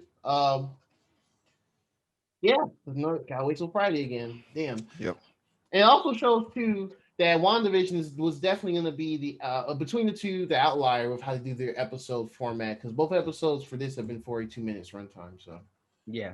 So yeah, and that's good. That's good. We're moving into the longer episodes. I like that. Yeah. So I think I wonder if maybe they might have extended some of the cuts of these episodes because people might be complaining about the 30 minutes. Not to say they went in and because it was delayed a little bit, and not to say that they were because they were filming this more. Right. They had to redo. I don't know if they did reshoots, but they filmed more of it because they were in different places versus WandaVision being in that town and part.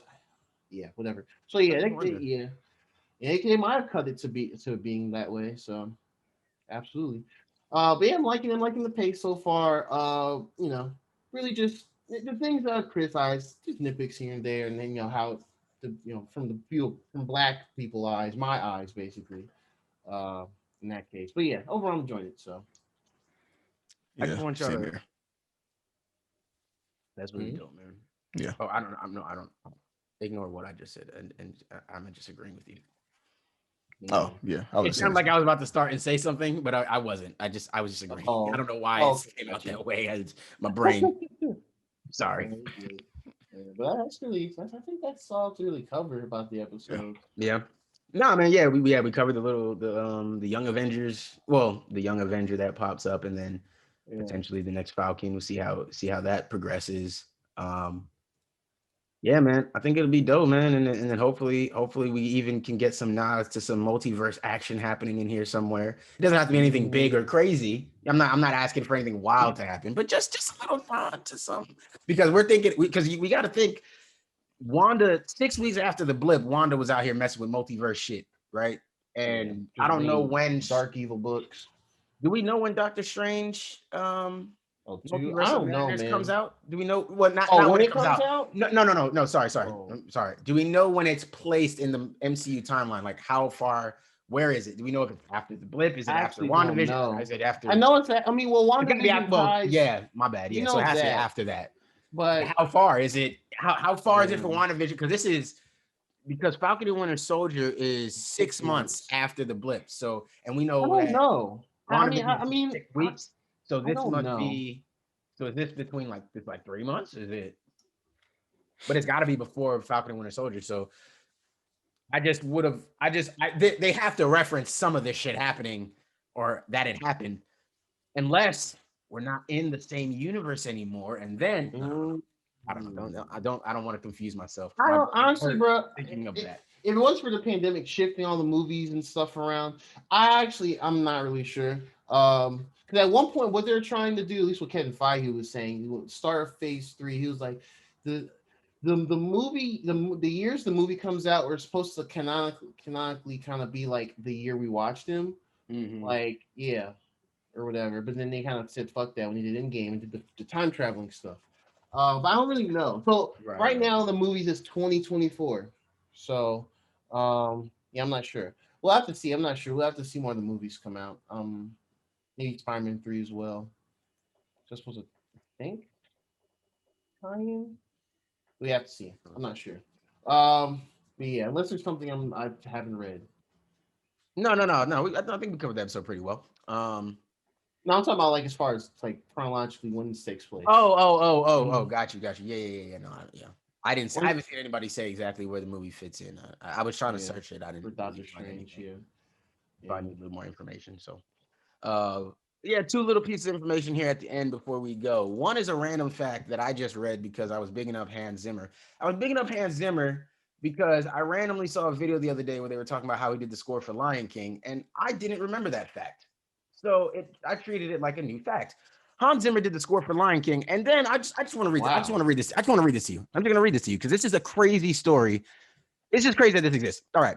For the 1992 film, The Power of One, Zimmer traveled to Africa in order to use African choirs and drums in the recording of the score. On the strength of this work, Walt Disney Feature Animation approached Zimmer to compose the score for the 1994 film, The Lion King. That's white people handing shit to white people, but Zimmer's really dope, so we're going to excuse that. This was to be his first score for an animated film. Zimmer said that he wanted to go to South Africa to record parts of the soundtrack, but was unable to visit the country as he had a police record there for doing subversive movies after his work on The Power of One. So Africa ain't like The Power of One, said, hey fam, don't come back or we arresting you. And them never mind, because that's what got Nick Cannon canceled. But them people over at Disney, you know, somehow got this man. All right. So anyways, where was I?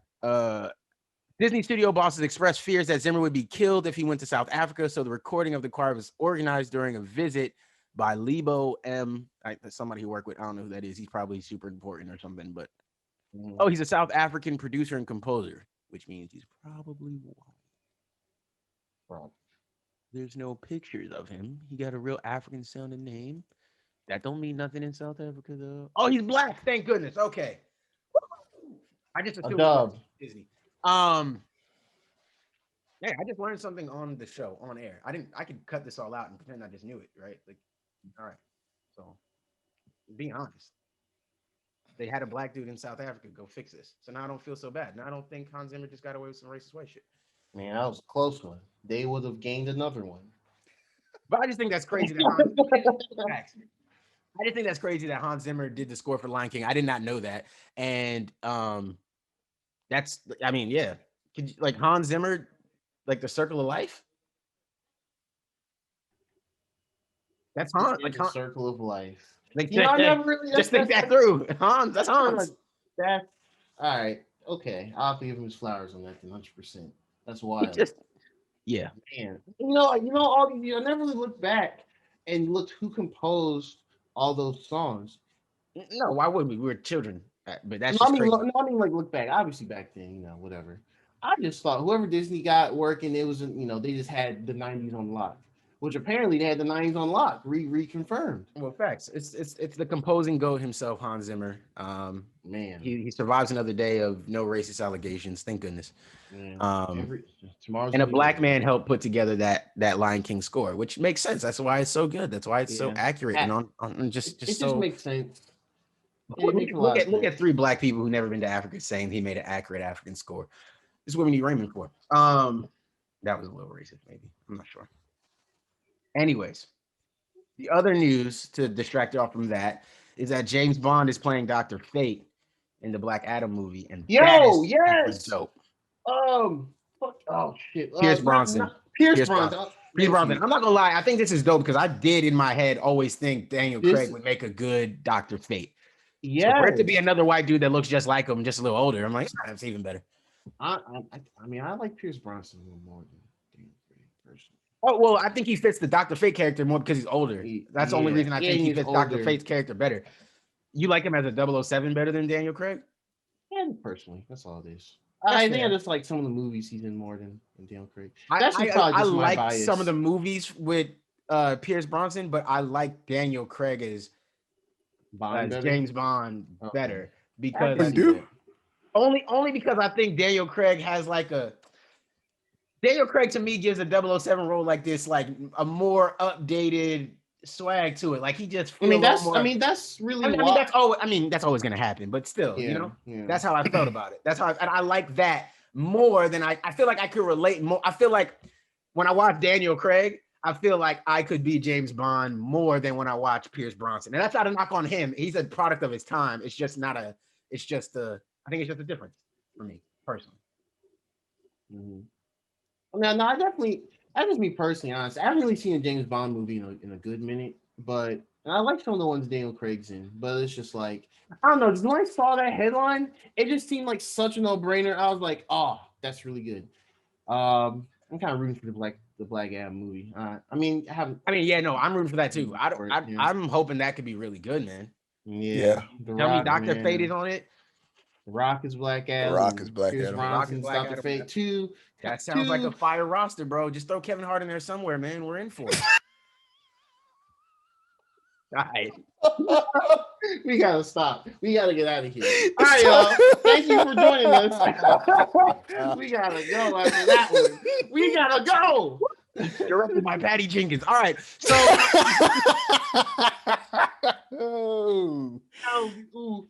if that happens, see if that happens, it's your fault. This is what black people want. I'm pretty sure this is what blacks want. They want Kevin Hart. Written by Patty Jenkins. This is Patty Jenkins. Oh, I dated a black dude in college once, and I think black people want to see Kevin Hart and Black Adam. So, my ex-boyfriend was Black and funny, and Kevin Hart's Black and funny. I mean, I think I know something. I think I'm qualified to speak on this. Low-key becoming the Patty Jenkins roast show. Yeah, I'll just make that aside. We can do that. I'll just do that until she makes another good movie. Anyways, man. Oh shit! I ain't got nothing else, man. Y'all got anything else y'all want to say to the people before we head out of here? 2:30. We kind of. I know we posted this. There's pollen outside. Depending on where you are, be careful. Allergy medicine. I mean, I don't need it, but y'all might. I'm good. But for y'all that's out there struggling, good luck. I'm sure. It's bad out here. It's bad out here for y'all. Y'all suffering. Literally, your co-hosts are suffering. I am. I'm one of those people that affects badly. So check your nose out here, man. I'd be sneezing. 3 sneezes a morning. 3 sneezes. Guess I'm up after the third one. I got to step outside and smoke, so that's always another sneeze right there. Oh, man, you inhaling the smoke and the pollen. Oh, sick, bro. Hell no. I didn't even think of that, but that's wild. You're lacing the green with the yellow. Yo, hey, all right, man. It really is time for us to get out of here, man. Nigga say you lacing the green with the yellow. Oh, man. Gerard saw that line up on his face, and he lost it. I was like, okay, guys. They let me get in there. All right. Other than that, we good. Just glad people listening, I think watching on I'm YouTube. Being called.